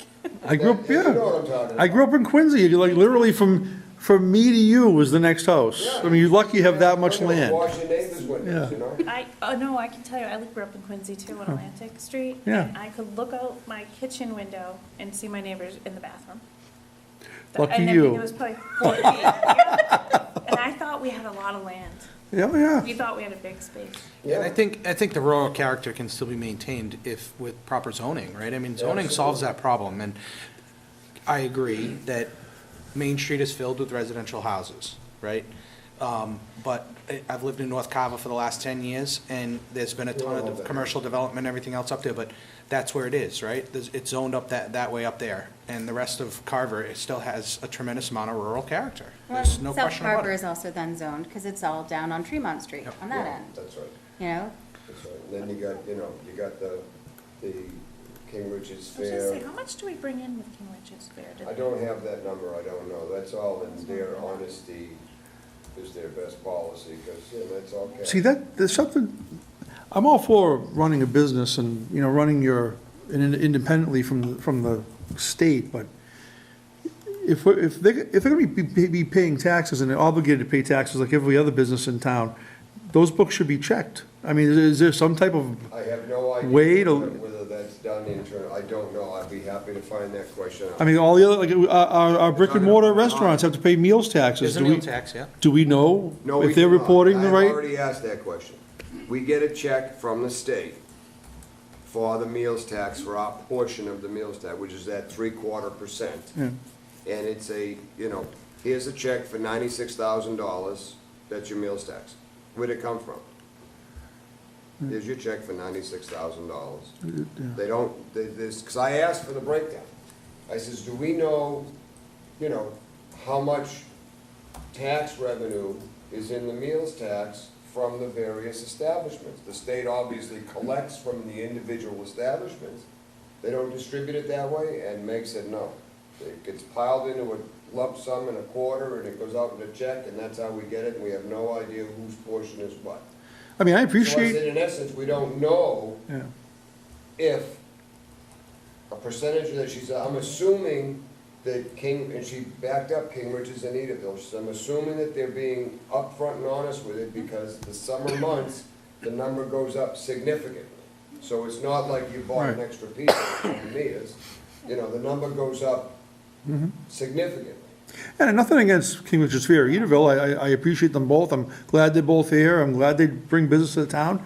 But also, I mean, if we have restaurants in town that pay property taxes in town, and they take up space in town, and they're staples of our town, they should have to be under the same rules that they do, Oh, I agree. so, I don't know. I agree. Yeah, I'm just curious. I mean, last week it seemed like the traffic was so backed Oh, you up. go to the back roads in the summertime, Yeah. you can't get on Main Street. I'm just wondering, how much is it bringing in? Well, Edaville had a great weekend last weekend, because it's the first time that I've seen the traffic all the way down to the bottom of the hill in their parking. That's good. Almost, down at the bottom of Pine Street.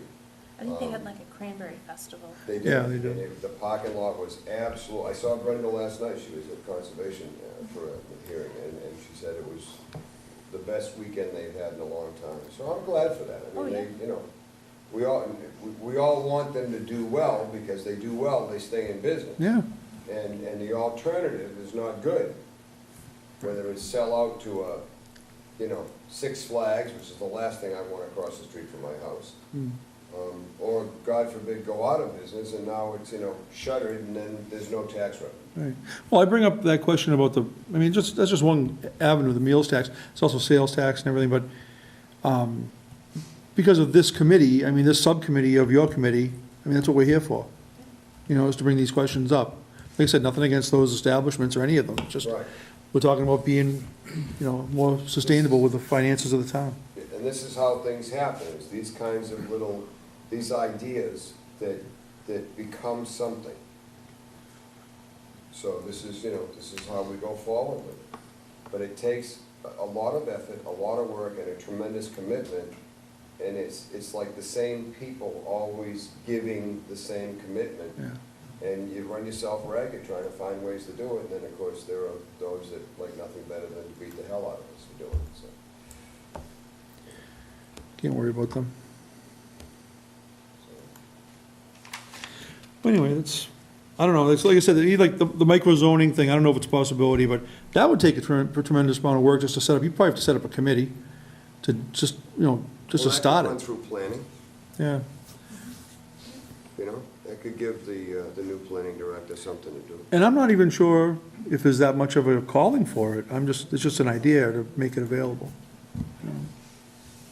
But even the people who, someone who wants to even have like their own garage or something, where Yeah. it's a hobby in their backyard, but maybe they could make it, and they would love to do it as a business, but they don't have that capital. Right. But they can do it right now in their garage. If we can actually get it where it's an actual business, and then we actually get money from it That's to the right. town, so, I think there is a provision for something like that. I think a lot of that can go through the ZBA, and you can get some special permitting for some of that. Some of the planning can do that too. It depends on if something's specifically not allowed in an RA. then but you if we have can an make it issue with it. a little cleaner, a little easier for someone. I think the fear of that is turning, and I'm just gonna be the devil's advocate for a minute, I think the fear of that is turning Joe's detail shop into Harry's junkyard. Right. Yeah, and And it's I think there's a fine line. It's a slippery slope for sure, right? I mean, It can be. we've got a lot going on now in town with what I'll refer to as the wood processing plants causing a lot of issues. These are residential homes that are processing wood on site and, creating concerns for abutters and things of that nature. So for some, they don't necessarily want their next door neighbor to start up an automotive garage next door. Exactly. And I am not one of the people that typically likes to tell people what they can do with their own property. It's not, I don't subscribe to that newsletter. So, but it's a consideration, and I think, I could be off base, but I think if you check with ZBA, there is no provision for a use variance. No, there is not. You If a cannot. use is not That's the allowed, one you cannot allow it. That's why I say, if it's not allowed in an RA, Right. you can't grant the use variance. Because that's absolutely, nobody can grant the use variance. So that would have to be So it would have to be It would have to something be that a is permitted allowed use. within the RA Yeah, by so- special permit, and there's an awful lot of stuff that is. Yeah. And we are still a right to farm community, and, but you're absolutely right, me personally, I don't want Joe's tree cutting service in my side, for my next door neighbor, and I don't want them to open up an airplane repair shop, you know what I mean? I don't want that either. But I don't want to deny them the right to make a living. So there's a fine line There is. between the live and let live and mind your own business, and wait a minute, I'm being inconvenienced now. And I think that also goes back to the point, we were talking about building new residential homes in the town. As long as you're not, I don't even know what the minimum lot size is now anymore, 60,000.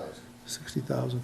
Well, as long as there's no variance to go under that, I mean, You would need a variance from the ZBA. right. Which they do. Now they Yeah, do, we do. they do open space developments and things like that, where you can have a 30,000 acre lot, as long as there's a substantial portion of the development that's dedicated as open space or conservation land.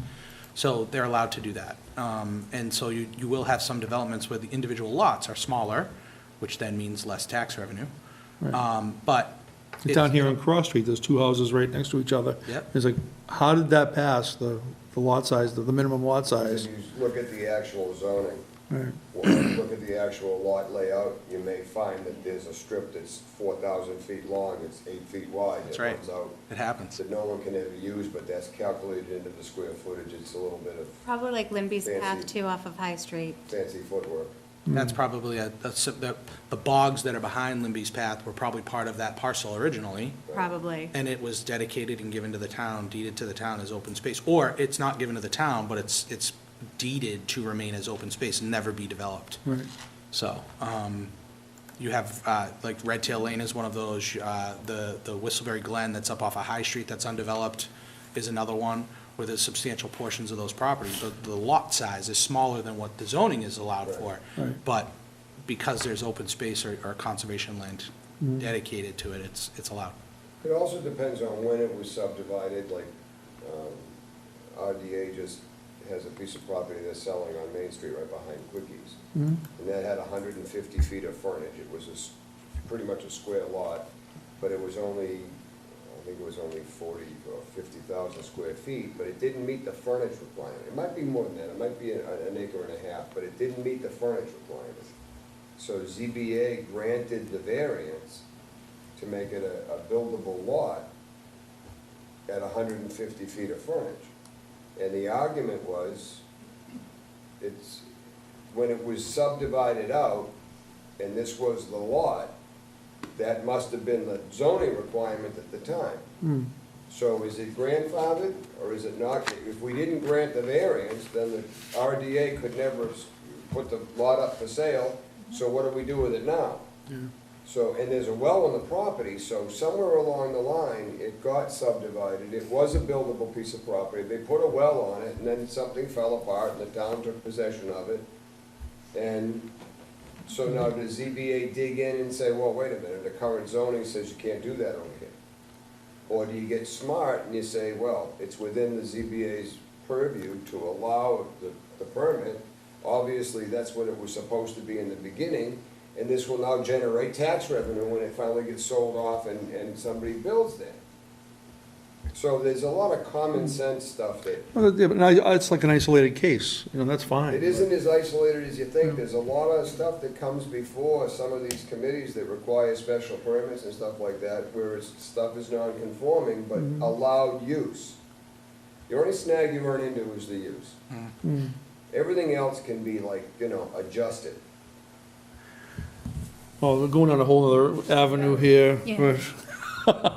I'm just Anyway. curious, because I haven't lived here that long. What used to be in these empty storefronts? Like, There was a florist over here, there was a pool shop over here, across from Town Hall, they're empty now. Come on, the post office used to be there. Post office was there and the dance school was there. Dance Yeah. school was there. There was a Blockbuster Video, it's still empty. I can't believe that building's been empty since I think they Blockbuster. want too much money for it. Blockbuster left, and that space has been empty ever since. Nobody's That's ever occupied Carver, it. Behind where Honeydew? Cornerstones is? That plaza right there by Honeydew. Yeah, that's been empty, geez, since like, 25 years, it Yeah. seems. 20 years? Well, it's gotta be all that time, Blockbuster that's a long time ago. They went bankrupt in the late 90s. no, they were Early open, they 2000s. were open still when we moved here. We moved here in 2004. They were still open, That must have been close. but like only for a couple of years. Yeah, then they were I done. moved here in 2000, and I think Blockbuster was there for only a little bit, though. Yeah, but then there hasn't been anything in there since. I think the owner wants too much money for that space. I'm just taking a guess, but nothing has gone in there. Could be old Shaw's, Yeah, it's hard. Yeah, didn't really go on right there either. well, Frosty Dog, that's empty. That's owned by someone, but it's, Yeah, I mean, Shaw's now, because Carver Appliance isn't there anymore. That was, Oh, that was shows over there. and Okay. Boomerangs was there, that's gone, right? Yeah, Is they're there well, something they in there now? have, Off the wall. Off the Wall Off the Kids. wall. Oh, Same- okay. Same type of place, but Yeah. similar. And then they have at the gym, USA Fitness is there. There's a dance studio there, the dollar store, a salon that's been there forever. And Tractor Supply has its own space. Tractor That's Supply is in Plimpton. Plimpton. Awesome. Actually, I think so. Part of it, the store is in Carver. Huh? The one constant, right? Yeah, they should charge a toll to everyone that enters Put a gate Carver property. for Fast Pass. Okay. That's a revenue idea. Anything else on this continued discussion, or we good for now? I just want to add one thing on there real quick, because Again? this isn't about the minutes. This is about, Must be, because you got them in your hand. no, this is the financial policy. Financial policy. So if we circle back to the revenue allocation between the school and town costs, I give this pitch every year because I think I'm kind of like a middleman from both sides. I hear that we're way overfunded and we're way underfunded. Realistically, this 70-30, now 69-31 split, when I look at my comparisons to other towns and schools are paying for their school districts, I throw this number right out because this is it's based on the town setting what goes in for available money to get to the split.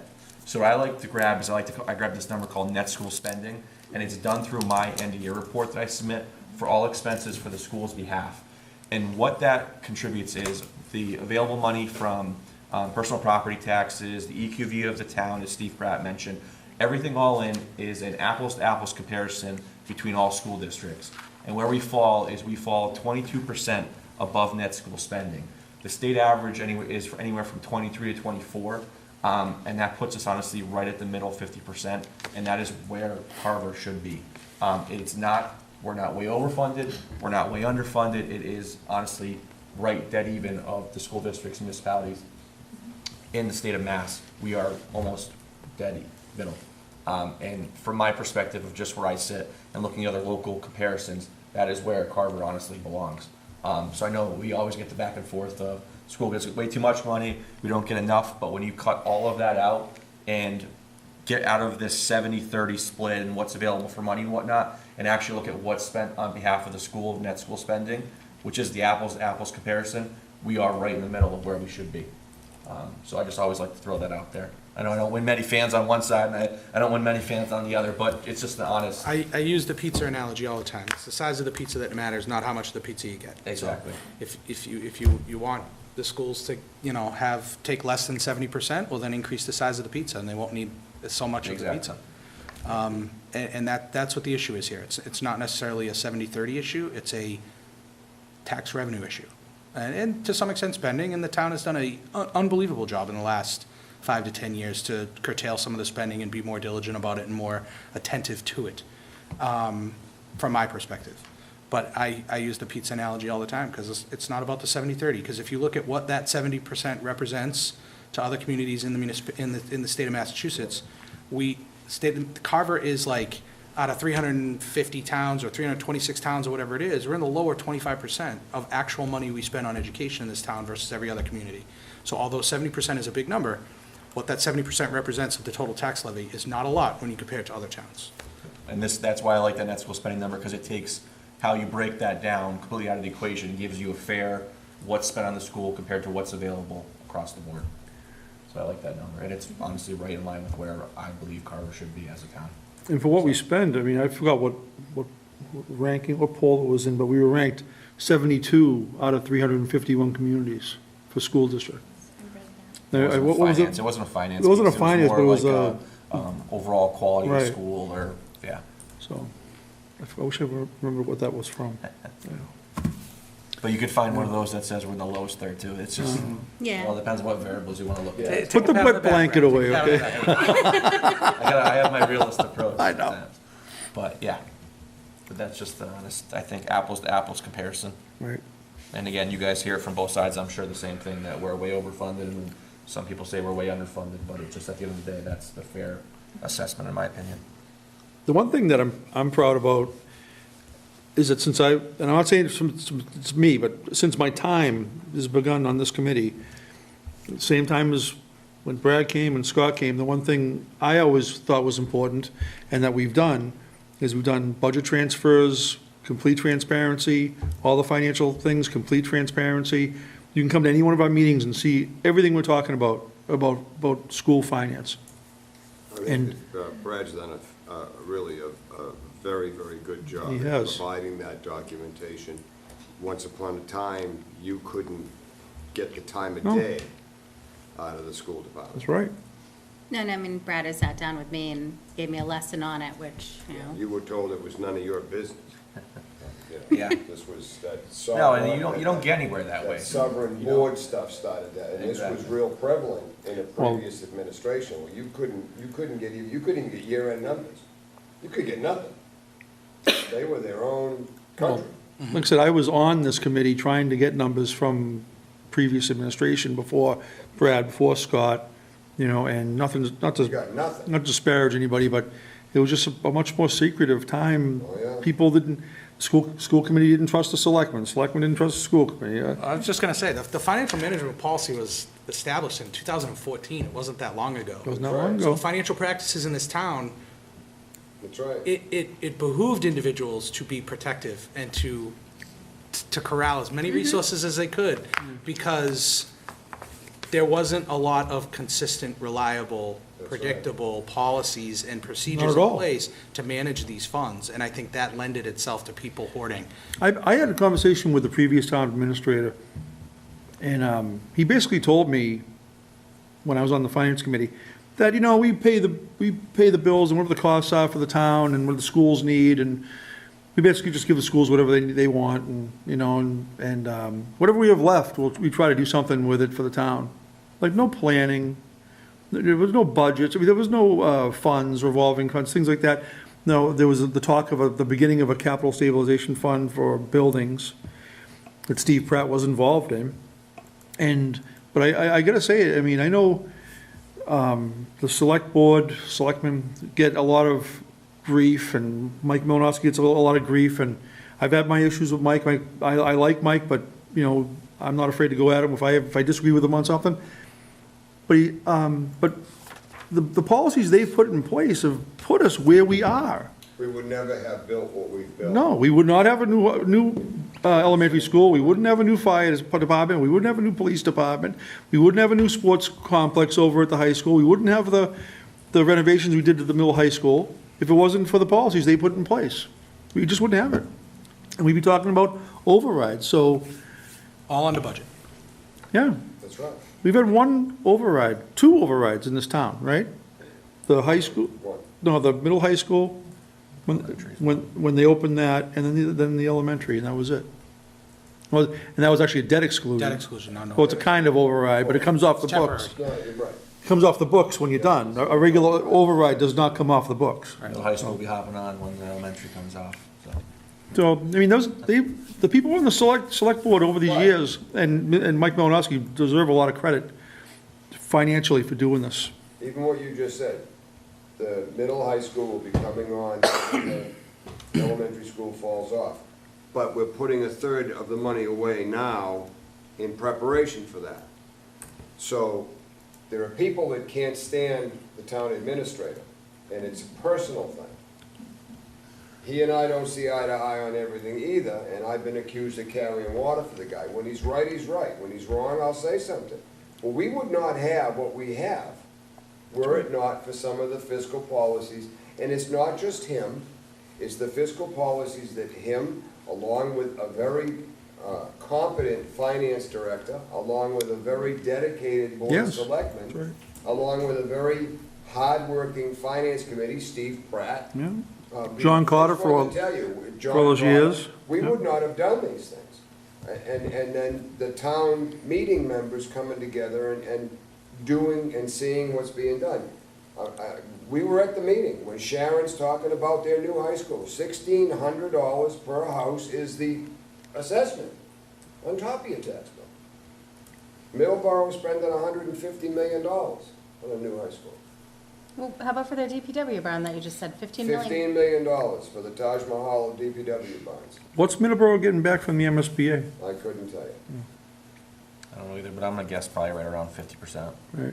Maybe give or take 5% somewhere in there. So, When you look at the bigger picture like that, it makes you appreciate what's going on in this town. yeah.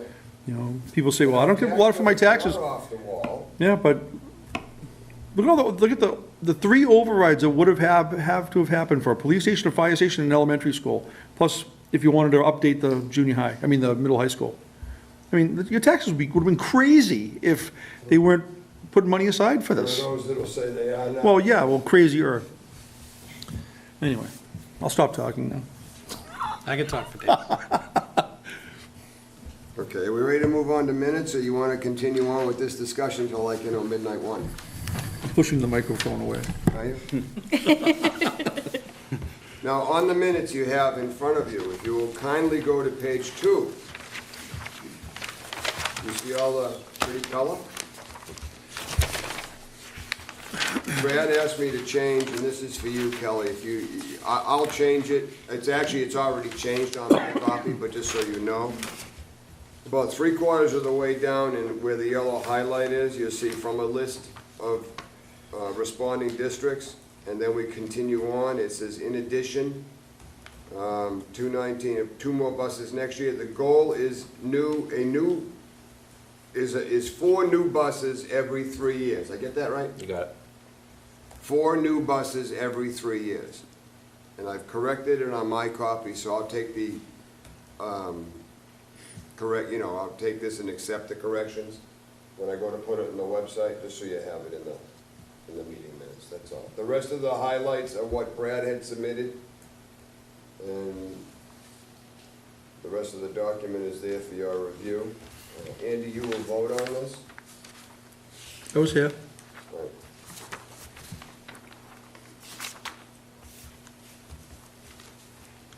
Just so you know, you can vote on it. Thank you.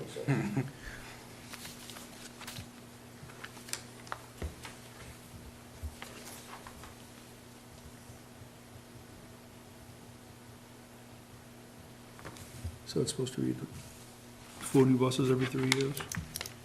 Yeah, 4 new buses every 3 years.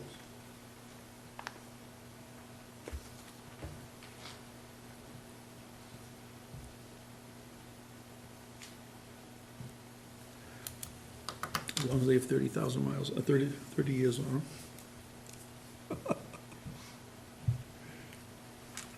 '08's our oldest one right now.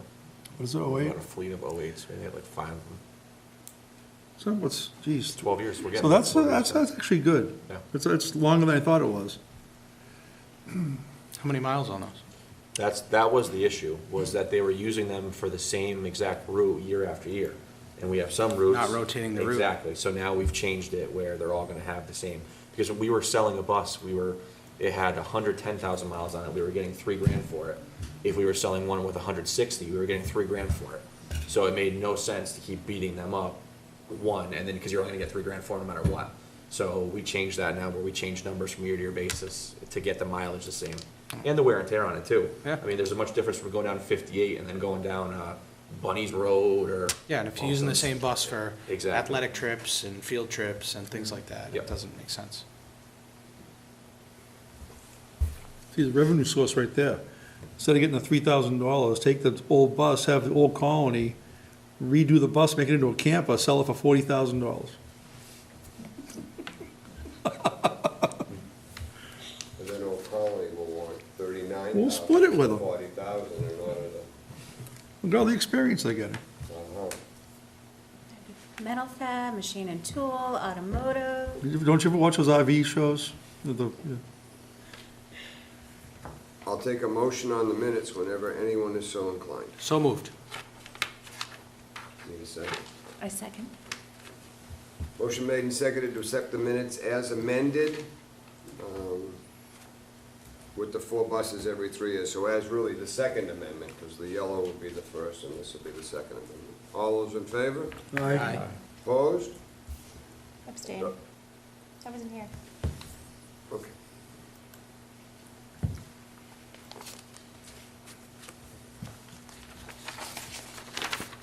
There are no topics. We've already had a whole night of committee member comments. About the next meeting on November 7th, I'd like to, like I said, we have a thing from the Social Community Action Council, and I imagine a grant application, and I imagine we'll also have something as we start to get into budgets. Is everybody good with that date? And I'm gonna reach out to the members that are not I here might be a tonight. little late. I have something at 5:30, but I got it on my calendar. They didn't put it in November I yet. can probably get here. So, is it talking about Thursday night? That's a regular FinCom meeting, so 7 PM? 7 PM. Unfortunately, you guys will not be requested or required. You're more than welcome to pop in. Oh, okay. You're gonna have The 14th we have our the school. committee. 14th, our next meeting, okay.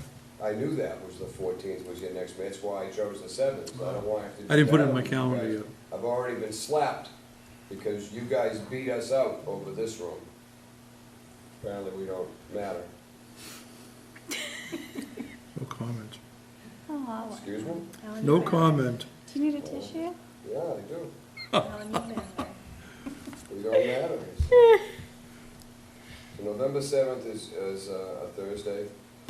So you don't need us that I don't need you meeting. that night. That's not, that's just a regular FinCom meeting. When's the next one? December for the Sustainability Group? That's the next subject. Sorry, let me to Russia. The next Sustainability Group meeting. We're breaking into budget season, so what's the pleasure of the members that are here, including you guys? I mean, you're getting into your season now. I don't know that there's a lot that can come out of this at this moment in time. So having never been through the budget process, I mean, there's a lot of meetings for us. There's a around lot that, of right? meetings for us. Last year, we did it a little differently because we like to have the department heads come in and they'll come in with the preliminary budget, or sometimes they'll come in with their budget is prepared, but then I also want to sit down and talk with them a little bit and find out what's your wish list and So- what do you see going forward. So that's gonna have to happen on November 7th, correct? It's gonna have to, it's gonna begin probably November 7th, and then there'll be. Because their budgets are finalized by the end of November, right, Mike said? Nah, not really, there's, no. We don't meet with you guys till February or March. Oh, okay. Yeah, it We were- depends. So they on- finalize their budgets by the end of November, and then we start to meet with everybody And then we afterwards. start playing Okay. it, So so if- it's through okay. December, Okay. January, February. Yeah. And we're late this 5 year. minutes before town meeting, you know. Yeah, I think they kind of get a big picture of what they want, but then they take the next few months to That's really, right. to like dive into it. And then they tell us everything. And we still haven't even firmed our forecast up for this year anyway. It's So gonna- we're late. Right, but I know last year, usually bring in the ones that are, the easiest to deal with. We'll do a separate meeting with like operations and maintenance. We'll bring in the fire department for one meeting, then the police department for one meeting, or maybe the fire and EMS. Depends on who's got big stuff going on, so that they don't feel crowded. I try not to let 6 departments come in one night, because, you know, you walk out of here, your head's spinning, you don't know anything of what they all said, so you're lost. So should we do another sustainability meeting after some of those meetings as opposed I to? think that would. Another one probably be before the that. best. I'd like to see maybe a sustainability meeting we could try to target for maybe December. Sure. Because weren't we doing them like 2 a month? All Well, we were winter? doing Am I sustainability and a FinCom. But No, no, but during during budget budget season, season, we we were would having do it two Budget a month. season, we can get whacked with 2 full Yeah. FinCom meetings a month. Yeah, we were. Yeah, we were. So, I mean, And maybe they it were would be a late. good time to let this take a break for a little while and let everybody catch their breath and shift gears into the budget. Discuss it more November 7th when we have a full board, hopefully. works. And Yeah, so I think everybody that- Yeah, else because knows to go. setting a date now would be tough too if Steve's not gonna be able to make Yeah. it, so. Yeah, And Pat, we're missing Pat. You want to just let us we're know? missing George, we're missing George, Bill. yeah. Want to just let us know after your next meeting? Yeah, why don't we do that? We'll leave the next community meeting open till we figure out what's going on. Our school committee meeting is December 12th, just for your information. December 12th. Yep. Let's make this easy. Let's, how about December 5th on a FinCom meeting also? We'll set the next 2 meetings up. Okay. Well, we got it. So it'll be a joint FinCom and sustainability? No, just I think it'll FinCom. just be a FinCom. We'll let you guys know where we're going after that, if you don't mind. Let's see where we are. in the- So December 5th, nothing for us? No, You guys- nothing for okay. you guys. All right. No, unless you want to just come hang out. Thursday night football. So, why don't we plan it that way? I think that'd just be easier. Okay. And we also don't have a full enough board here tonight of our own committee to decide what they want to do, so let's try to be fair about it. So November 7th and December 5th is November 7th is correct, and December 5th we'll have penciled in, and we'll make sure that's gonna be all right at the 7th meeting. Sure. Okay, the next one is to be determined. There is one other thing, and I didn't bring the paper, so I have to apologize. There is I had sent this to you guys at the breakfast. The MMA is having their annual Town Finance Committee members seminar. It's on the 26th of this month. It's a Saturday. It's at Bridgewater College. The town will pick up the cost of the registration. I think it's $55 or something Yeah. like that. I think I sent you the email I on did- it. I did think get it. sent everybody. And I haven't committed because I have a potential personal conflict, so I'm waiting to sort of iron out those details before I commit. They do I have no it, problem. they do it every year too. But it's very informative. I mean, well, it used to be an all-day thing. Is it still an all-day thing? It's until 2 o'clock. 'Cause they used to feed you lunch and stuff, and have little stuff for Yeah, breakfast, but it- they have different things you can go There are hear people different- speak on. There are different subjects, topics. Yeah, they could have budgeting 101. Yeah, When I look it yeah. up, I have the email. I had it too. I had it printed out and sitting on my desk tonight, and I apologize. My daughter got in an accident the other night here, so I had to get her accident report done in time and get it dropped off at the police department, so I was a little bit preoccupied. Unfortunately, I'm working, so I can't make that From the Saturday? Yeah. I'm not sure that I'm gonna be able to make it. I had said I wanted to go, but I'm not sure that's gonna happen yet. I really thought I had to. I'll get it, if I don't have it, I'll send everybody another email on it. Gosh, did they send out another one What? about, there's gonna be one in January too? That's the annual meeting. Okay, That's with the at the Bon Heinz in Jovi? Boston. Okay. That could be. That's the MMA annual meeting, which I'm not sure that I have interest in going to. For a few minutes. Have a good night, guys. Good So night, I'll thank need a you. motion first. Where you going? I make a motion to adjourn? A second. Motion made and seconded to adjourn. Bye, Brad. All those in favor? Aye. Opposed? Good night.